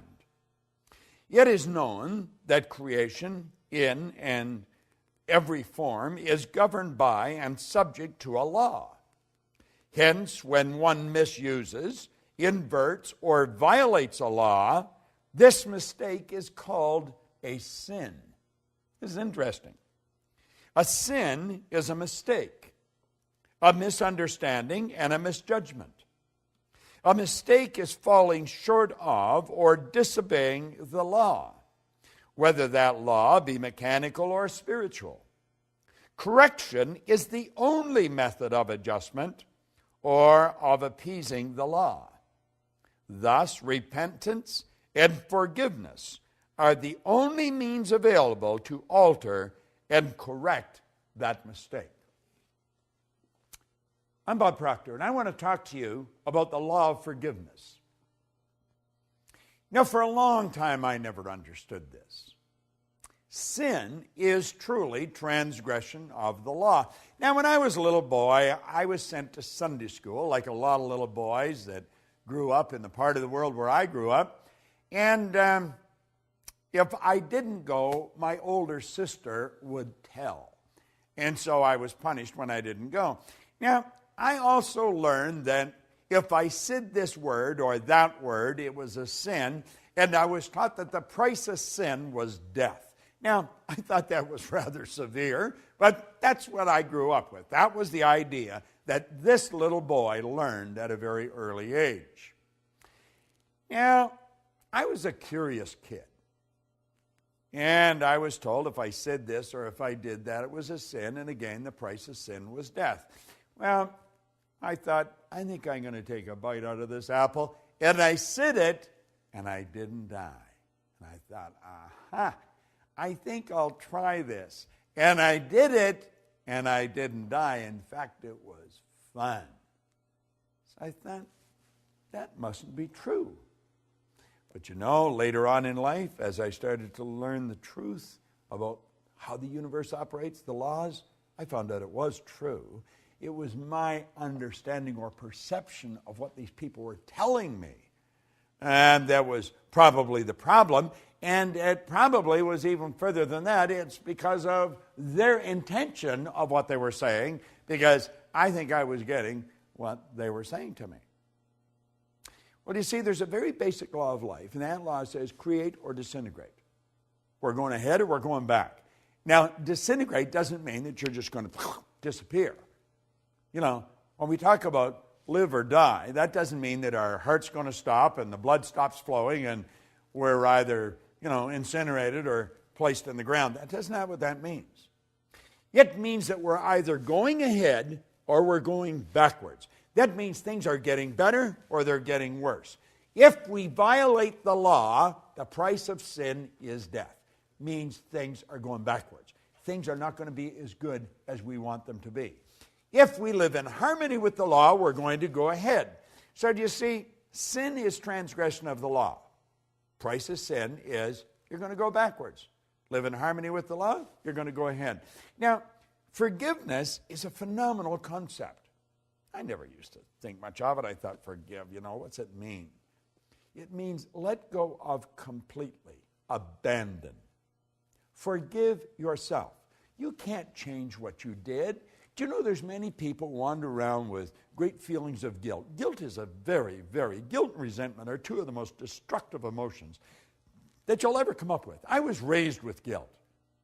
Now, I've been telling people for years, if it gets to a point where you can't handle a problem that you've got, you should go to a professional. Well, it's like the guy said, I like a chef that'll eat his own cooking. I was raised with guilt, and so I experienced a lot of guilt, and I was having difficulty getting rid of it. Any little thing I did that, that I just didn't think was right, I would have great guilt over it. So I went to a psychiatrist in Southern California, in Century City. And I only went to that psychiatrist 3 or 4 or 5 times, I guess. And I was on my way down the last time that I went, and I realized I didn't have to go anymore. And I phoned him and I said that I wasn't coming. He said, well, come on down anyway because I like what you're doing. I want to find out more about what you're doing. And he was able to help me get rid of the guilt. It was all a simple concept of forgiveness. Forgive means to let go of completely. Let it go. Forgiving is a very healthy concept. We've got to learn to forgive ourselves. We've got to forgive others.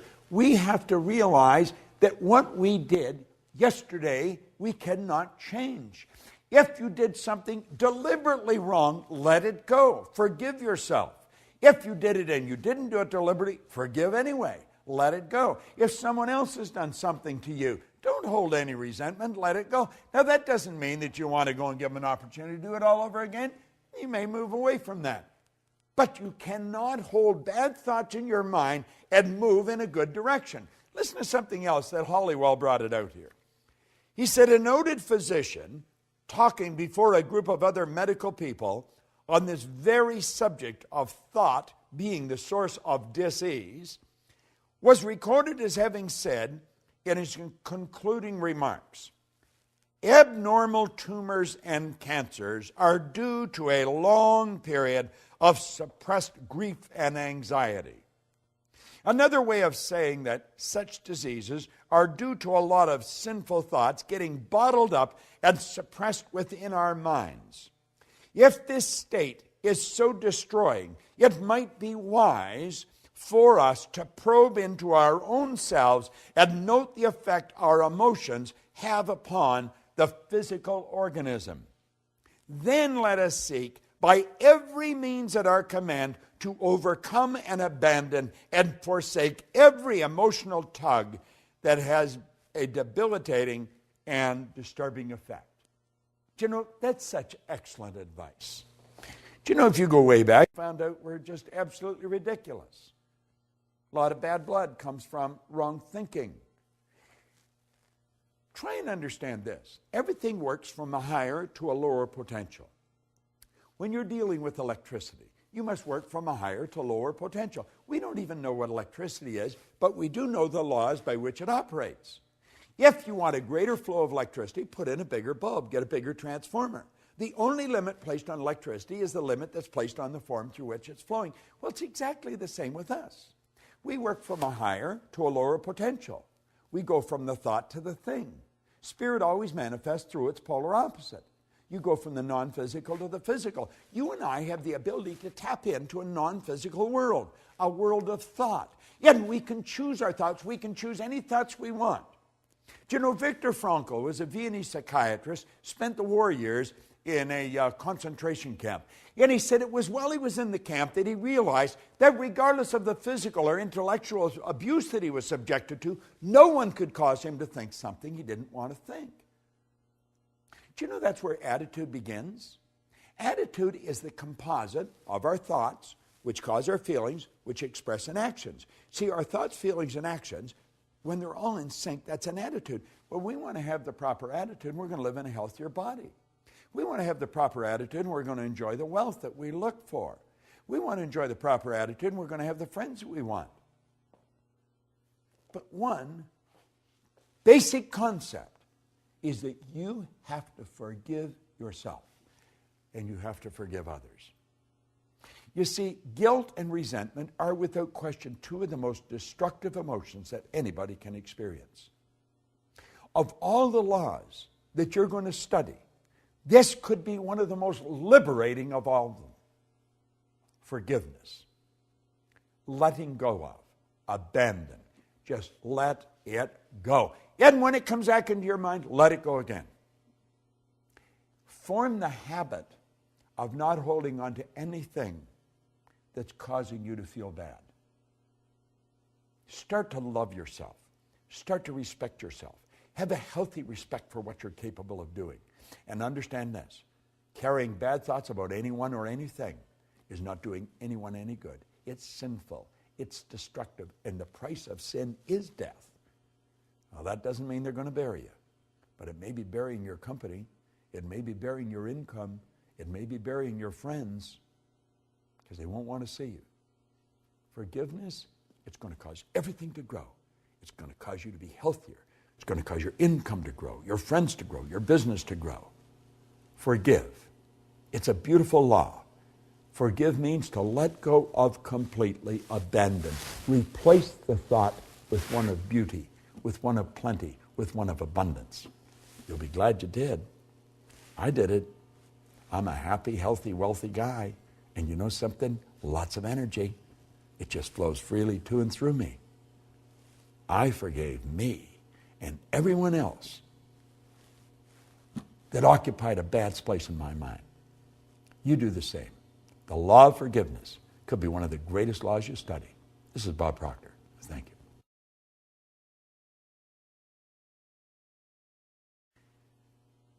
Hello there, I'm Bob Proctor, and this could be one of the greatest misunderstood laws that there is. It's the law of sacrifice. Do you know, the way I was raised, and I would imagine probably the way you were raised, we were raised with the idea that sacrifice was letting go of something that we really valued. And it was sort of losing something that we valued. And there was some people that made great sacrifices, and they were considered very special. But the average person just never made those great sacrifices. Well, sacrifice it's a law that will bring nothing but good into your life. If we understand it, but we've got to understand it, and most people don't understand.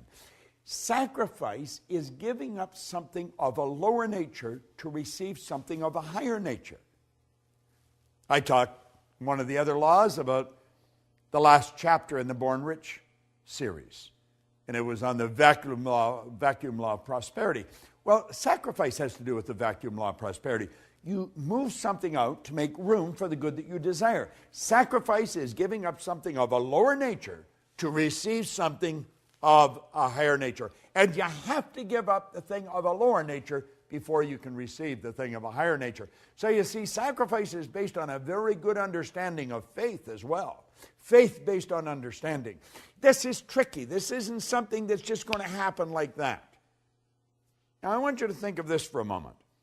I want you to imagine that you've gone to a great concert, and you are marveled at the performance that you see. Or go to a great stage play, and you see acting that is impeccable. Or watch a great award-winning movie, and you'll see acting, and you'll think, wow. Or you may watch somebody like Tiger Woods. Watch the great athletes, some great soccer player, a great golfer, a great ball player. Watch the Olympics, and you see those swimmers or those athletes, and you think, wow, how does that happen? Well, it doesn't just happen. As this author said, granted, they may be exceptionally gifted, but those final magical results come not by chance or accident, but they come from discipline.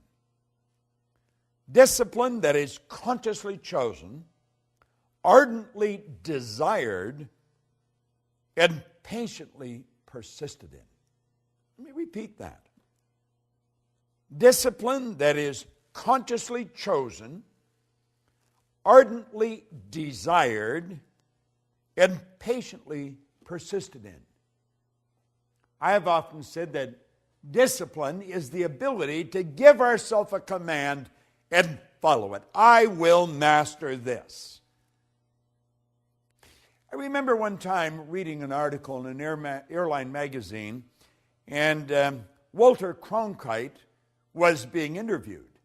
And he was asked in the magazine, in the interview, how did these astronauts develop the courage to get into those space capsules? He said, it didn't take any courage for them to get into the space capsule. And as I read that, and I thought it's easy for him to say, he's sitting behind a microphone announcing it, he didn't get in the space capsule. But as I kept reading, I realized he was right. He said, what took the courage was the sacrifices they made, the study, the hundreds of hours of study, the repetition in the simulators. He said that's what took the courage to prepare them to get in the capsule.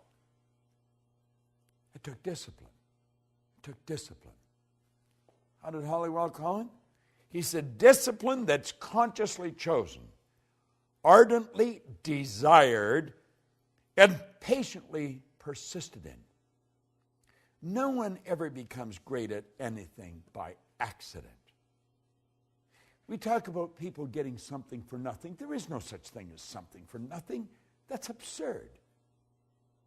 When we're talking about the law of sacrifice, we're talking about letting go of something of a lower nature to receive something of a higher nature. In other words, it's saying, I'm going to give up the ice cream cone now to get the bicycle a little later. This is based on faith, and it's not blind faith, it's faith based on understanding. It's understanding that we have this infinite potential, we've got phenomenal potential, we can do better. I talked about it in the law of compensation. And we're going to get better, but only if we give up something that's valuable to us to receive something that's even more valuable. Think of the study, the practice. You know, I like watching two movies, Lawrence of Arabia and Patton. General Patton, great American general in World War II, who also thought that he was a general in Napoleon's army. Believed very much in reincarnation. And then Lawrence of Arabia, watching Peter O'Toole, who literally mentally became Lawrence, and Umar Sharif. You watch these actors. They're magnificent. You watch Lawrence come across the desert on that camel. Look at his face. They do a close-up on his face. He's not acting. He's living the part. Watch Patton. Watch the great speech right at the first of the movie. Get those two movies, buy them, watch them over. If you want to see people that made sacrifice, understood that law, and lived in harmony with the law to develop the greatness that they always had in them, you'll see it in those movies. Watch Patton. He's so good. You watch Umar Sharif. Wow. The acting is phenomenal. They understood this law of sacrifice. They gave up something of a lower nature to receive something of a higher nature. But they had to understand this concept of discipline. See, Halliwell said something always has to be sacrificed for something else. There's your law of compensation coming in here. You've got your vacuum law of prosperity coming in here. You've got to create the space for the good that you desire. Listen to what he says here. People everywhere are awakening to the necessity of disciplining their thoughts and acts. We train domestic animals carefully. We harness the forces of nature to serve us regularly and well. And yet, when it comes to ourselves, the most valued of all, we let our thoughts run wild. No one can obtain their ambitions until they learn to discipline their mental force and are able to control their thinking. See, that's what this whole series is about. That's what all these laws are about. It's about working with the law. It's about bringing our mind into harmony with the law. It's about letting go of things of a lower nature so we can receive things of a higher nature. This doesn't happen by accident. The greatest marketers in the world, they spent years studying what they're doing. The greatest athletes, they spent years perfecting their skills. There's no free lunch. You're not going to get anything for nothing. You're going to have to make sacrifices. You're going to have to give up something of a lower nature to receive something of a higher nature. This whole universe operates by law. The law is something that happens every time for every person everywhere. Yet we've got to understand that sacrifice is a law. Get in harmony with it. Understand it. It's so priceless. Listen to this. Halliwell said, you cannot enjoy the satisfactions and pleasure of a true friendship and indulge in a bad temper. If you will not sacrifice your temper for friendships, you're going to sacrifice your friendships for a bad temper. Isn't that good? One cannot have a sterling character that friends will respect and trust and resort to crooked practices. If he will not give up his crooked ways of trustworthiness, he will have to sacrifice his trustworthiness for crookedness. You don't even have to think too deep on this to realize it's true. But I'll tell you something you will have to do. You'll have to work at it every day to make it a habitual part of your life, to make it a part of your paradigm. You see, most of the things we do are controlled by paradigms, habits. Paradigm's nothing but a multitude of habits. And if we're going to change our life, we're going to have to change our paradigm. We're going to have to sacrifice the habit of a lower nature for one of a higher nature. So you see, as you study into this, you're going to realize just how important discipline is. And I want to leave you with just an absolutely beautiful concept. You've got to discipline yourself. It's discipline that is consciously chosen. You've got to choose it. Someone else can't give it to you. This is done from within. It's discipline that's consciously chosen, ardently desired. You've got to really want it. Man, I so want to be better at what I'm doing. And patiently persisted in. Patient persistence. Seems like an oxymoron, isn't it? It's not. Patient persistence. Just steadily focused where you're going. You've got it. You've got all the talent in the building. You've got it inside. But if you're not prepared to sacrifice what you've got, you're never going to get anything better. And understand this. It's create or disintegrate. If it doesn't get better, it's going to get worse. You've got to discipline yourself. And you've got to live in harmony with this law of sacrifice. You'll be so glad you did. Working in harmony with the laws. It's such a winning concept. I've proved it in my life. My friends all have in their life. That's why they're my friends. We work in harmony with the law. We're not perfect. We're working at it. Every day. I want you to work at it every day. This is Bob Proctor. Thank you.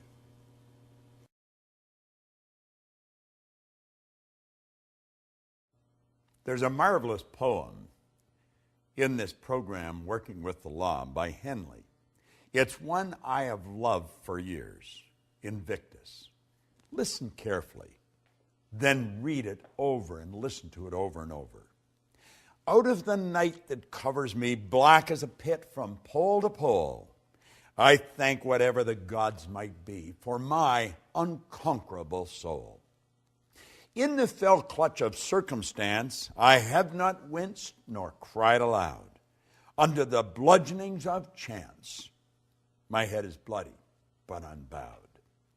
Beyond this place of wrath and tears looms but the horror of the shade, And yet this menace of the years finds me and shall find me unafraid. It matters not how strait the gate, how charged with punishment the scroll. I am the master of my fate. I am the captain of my soul. And you know, you can say that exactly the way Henley wrote it, by working in harmony with these laws, and especially the law of obedience. You know, a lot of people grow up and they don't want to be obedient, and you're going to find some of the greatest leaders in the past. If you studied their lives according to society, they were definitely not very obedient. Many of them spent time in jail. They didn't follow the rules of the land always. But you know, they were obedient to the laws of nature, or they would have never accomplished what they did. Halliwell said that you should be a builder, and to him is given all the materials out of which to construct the kind of life you desire to live. You build in wisdom or in ignorance, according to your obedience, according to your understanding of a divine law and the use of it in your daily life. Now, you know, being obedient is not always an easy thing to do, but it's always rewarding.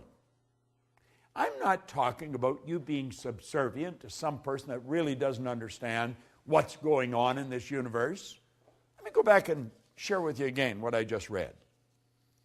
He said here that you should be a builder, and you've been given all the materials out of which to construct the kind of life that you desire to live. Now, you're going to use these tools. You're going to build in wisdom or in ignorance, according to your obedience to, according to your understanding of divine law and the use of it in your daily life. If you don't understand the laws, you're never going to be obedient to them. You're going to violate them at every turn in the road. Why? Because we have been programmed to. We've been programmed to be good little go-getters, and yet the law says, give and you'll receive. We've been programmed not to live in harmony with the law of sacrifice. No, don't let go of it. Keep what you've got and get more. That violates the law. Listen to something else that he wrote here. The word obey means to submit to rule or to comply with orders or instructions. Obedience, then, is the governor of all movement, whether it be mechanical, literal, or spiritual. A giant machine without its governor would tear itself apart, would be utterly destroyed because it failed to obey its own laws of momentum and gravity. An intellectual giant who fails to comply with the laws of learning will become as an idiot. A student failing to comply with or to obey the instructions of Spirit, the law of God, will reverse the good and create evil. We are dependent entirely on obedience for our success or failure in this life. Now, business is founded on obedience, and as each member obeys the laws of commerce, they're going to succeed. You see, as we study these laws, we have to understand that we've got to become obedient to them. Now, I don't know about you, but I spent, years, as I think I've mentioned in this series, in the Navy. I wasn't particularly fond of being obedient to the orders that they dished out. First of all, some of the things that were telling me we had to do really didn't make a whole lot of sense, even to a thinking person. And I really didn't appreciate what they were making me do. And when I wasn't obedient, I was punished. I paid fines, and I did a lot of punishment on a parade square because I wasn't obedient. See, I am not obedient to a lot of the things that society dictates, because I think a lot of people are moving in the wrong direction. But as you start to study the law, you've got to bring discipline, as we just said in the last lesson, into your life. It's consciously chosen, you see, ardently desired, and then patiently persisted in. It was such a beautiful way he described it. Well, we've got to bring discipline in our life, and we've got to become obedient to these laws. And if we don't become obedient to the laws, we're going to lose. It's just that simple. It's like you said about a machine that isn't obedient to the laws of momentum and gravity, it's going to fall apart. Well, I think it's becoming apparent as we get into this that this is not something for lightweights. This isn't something for just anybody up and down the street. Although it will work for everyone, not everyone's going to do it. Not everyone has brought discipline into their life. Not everyone follows all these answers. Now, listen to this for a moment. We see in nature the answer. She has no troubles she cannot overcome. She has no problems she cannot solve. She has no burdens she cannot bear, no tasks she cannot perform. We're talking about nature. Why? All her operations are governed by the mighty law of harmony and order, which constantly removes every discord, which heals all diseases, which rights every wrong, which supplies every need. Now think. He went on to say, if in the winter a young sprout attempts to break through the soil before season, Mother Nature destroys that sprout, rills it off, or freezes it out. Yet, at the same time, the very snow and ice that freeze the little unruly sprout serves as a blanket of warmth and protection to all other seedlings complying with her law. When man wishes to use nature in his work, such as farming or gardening, he must know how to comply with nature's laws. In turn, as he obeys her laws, he drives the best results, and in the end will enjoy the greatest harvest. And you only have to play with this for a little while, and you're going to realize just how accurate this is. He who obeys the laws of nature and acts as her obedient servant later becomes the master and reaps a full harvest. I know in my life, I don't do this perfect by any stretch of the imagination, but I'm getting pretty good at it. And I'm a lot better at it than I used to be. And you see where it really starts, it starts with understanding these laws. Now, the more you listen to these videos, and keep in mind the videos are just really an overview. It's just to really give you a picture of where you're going with this.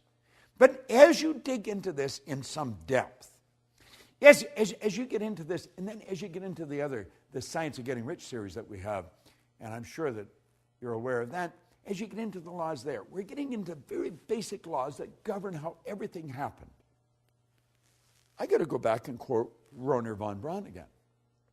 Here's a great rocket scientist.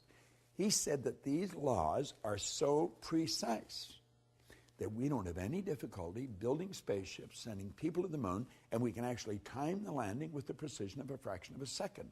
Now think of this for a moment. I want you to think of your health. Think of your health for a moment. Just think the health of your body. Now I want you to think of your finances, the amount of money you earn. I want you to think of your friends, your social life. Think of your own family, your family. Think of every aspect of your life and understand this. Every aspect of it can be better if you live in harmony with the laws.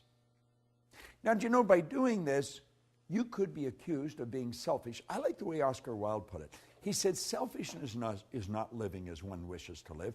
Selfishness is asking others to live as one wishes to live. There's a lot of selfish parents. There's a lot of selfish people. They want people to live the way they want to live. You've got to be true to yourself.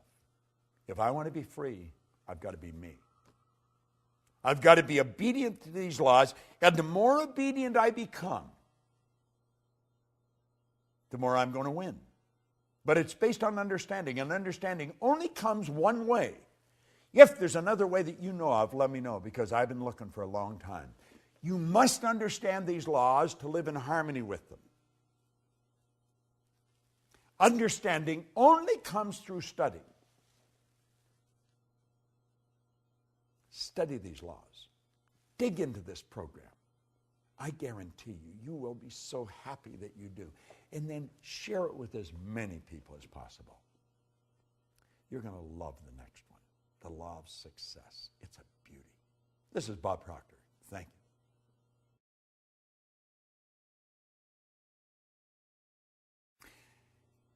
I sincerely hope that you get as much out of this law of success as I've got out of it over the years. When I came across this, I absolutely loved it. I have probably read this first page at least 1,000 times. I've shared it with hundreds of thousands of people all around the world. And now I want to share it with you from how I see it. I'm Bob Proctor, and I want to talk to you about the laws of success as Raymond Halliwell shared it with me. He said God intended every individual to succeed. Isn't that a nice idea? Every individual. That included me. That includes you. It's God's purpose that you should become great. Do you know, I remember reading a book a number of years ago by Robert Russell. And he said there's no secret to becoming great. He said you become great by doing little things in a great way every day. Isn't that good? Well, Halliwell's saying it's God's purpose that man should become great. It's God's will that man should not only use, but enjoy every good in the universe. The law of God denies us nothing. He says man is born to be rich. Well, you know, I created a program a few years back based on everything I had learned up to that time, and it was called You Were Born Rich. It's been considered one of the most complete programs on personal growth that you're ever going to find. If you go to bobproctor.com and take a look there, the Born Rich Learning System, because you were born rich. You have deep reservoirs of talent and ability within you. You're probably just a little short of money, but this program will show you how to do it. There's a company in Australia, New Ways, and every one of their leaders give credit to the Born Rich program for taking them right to the top of the company. Most of them have watched it over and over and over again. Well, man is born to be rich. He said the powers inherent in you are inexhaustible. Now think of that. The powers inherent in us are inexhaustible. This is a law. He said each normal person is endowed with a complete set of faculties which, if properly developed and scientifically applied, will ensure success, ever-growing success. Do you know, Napoleon Hill said that an educated person is not necessarily a person with an abundance of general or specialized knowledge.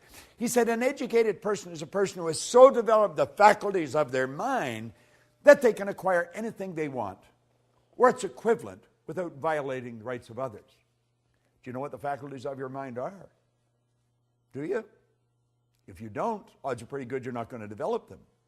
We're born and raised with sensory factors. We go by what we hear, see, smell, taste, and touch. And do you know what that does? That programs us to live from the outside in. That programs us to live from the bottom up. You're letting the physical control the higher. Doesn't work that way. God works from the higher to the lower. Spirit always manifests through its polar opposite. The non-physical manifests through the physical. If you're going to do it in harmony with the law, that's the way you're going to have to work. You're going to have to work from the thought to the thing and not from the thing to the thought. You may be saying, well, what do you mean? Well, you don't let the bank account dictate your financial status. Don't do that. See, one of the things I ask people when they first come to work with me is, what's the most they've ever earned in a year? I have a business partner, Jerry Robert, who runs the Life Success Publishing, teaches people to write books. If you haven't got a book, you want to get in touch with it. Life Success Publishing, they're on the site. But at any rate, he shows you how books will change your life. Everybody's got a book in them. Well, he had written a book, and I asked him when I first met him, Mark Hansen introduced me to him, and I asked him, what's the most you've ever earned in a year? And he said $100,000. He was pretty proud of it, and that was pretty good money 20 years ago. That's when I asked him.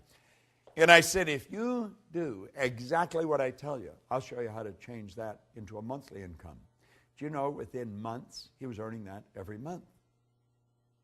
The Chairman's Club that we have, you just go to bobproctor.com and you'll see the Chairman's Club advertised. We teach people to turn their annual income to a monthly income by setting up multiple sources of income.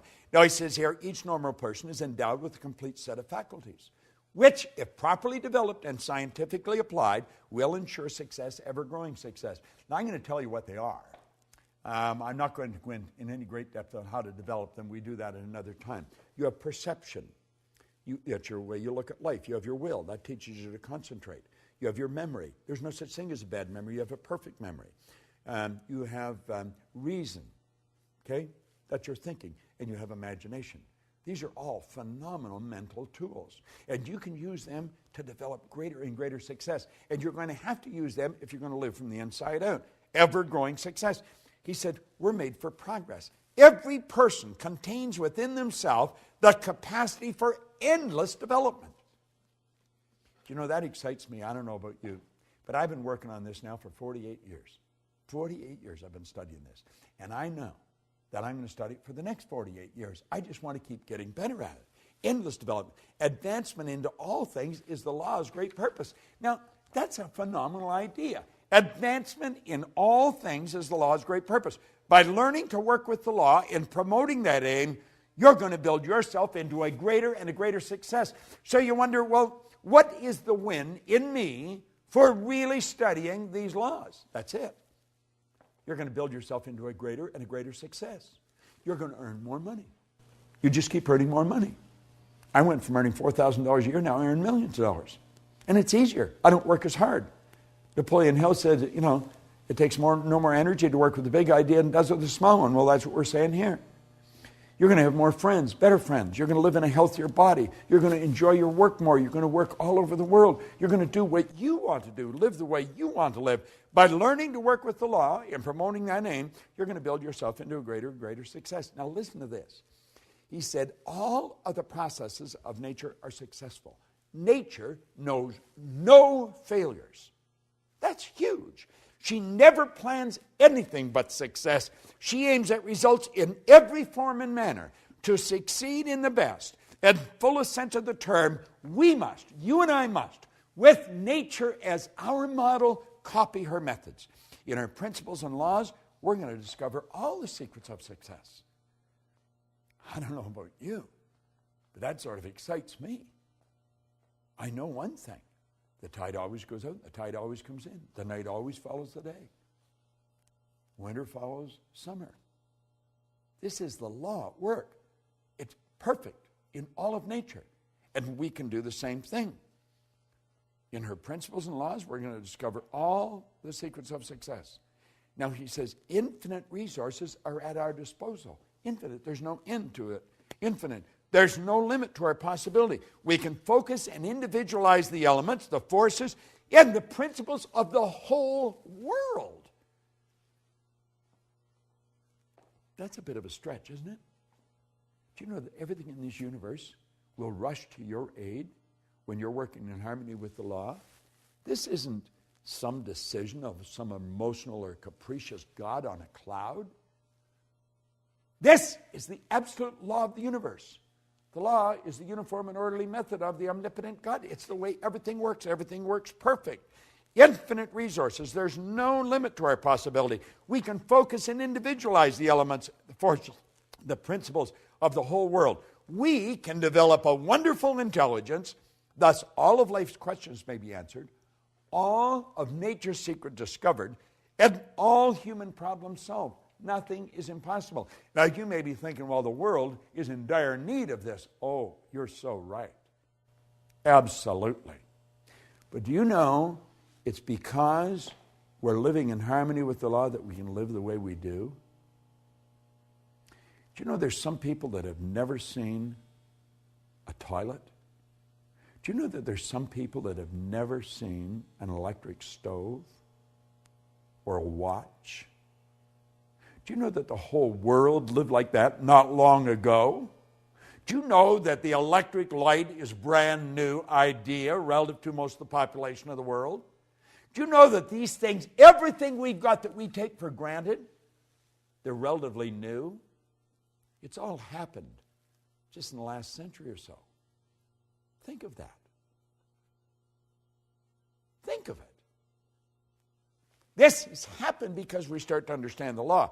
Think of what you can do. Higher faculties, remarkable talent, superior insight, and greater power are dormant at all. And by psychological methods, these exceptional elements can be developed to an extraordinary degree for actual and practical use. That's by you and me. Now, I have been working at this for a long time. I know this to be true. Every mind can develop greatness. There are no exceptions. Simply a matter of knowing how. True self-help, self-discovery, self-knowledge, and proper instructions of applying one's principles and using one's faculties, using one's forces. It'll advance any person. See, the mind is perfect. It's perfect. And man is mind. And we can think. And our thoughts turn into things. Practice will ensure efficiency. Use is going to bring forth results. Success, therefore, is within the reach of every aspiring person. Now, he asked a question. He said, do you wish to succeed? God, I remember reading this. First time I read it. Well, he said, you can. You possess all of the essentials within yourself. All you need is to gain a right understanding of the principles and the laws upon which success is based, and then apply the right methods of operating these causes until success is earned. But you must earn it. There is no free lunch. Now, I have just touched on the first page of the law of success. As you get into this, you're going to realize that there's great help everywhere around us. We can have everything we want. We can enjoy all the good we want to enjoy, but only if we work in harmony with the law. And the odds of us working in harmony with them is pretty slim if we don't understand them. We've got to study them. Now, what I have done here in this series is give you an overview. I hope I have inspired you to want to learn more. That was really my purpose in doing this. I was asked by the people who are promoting this series with us if I would give you a brief overview on film, and that's what I've done. And hopefully this will do what they hoped it would do, make you want to study into this in greater depth and share it with other people. You see, locked up in this program is a system for you to earn all kinds of money, have all kinds of fun, and enjoy greater good in your life. That's what I've been enjoying, and that's the purpose of my life, to help people like yourself do just that. I want to suggest to you go out and do the same thing. This is Bob Proctor, and thank you.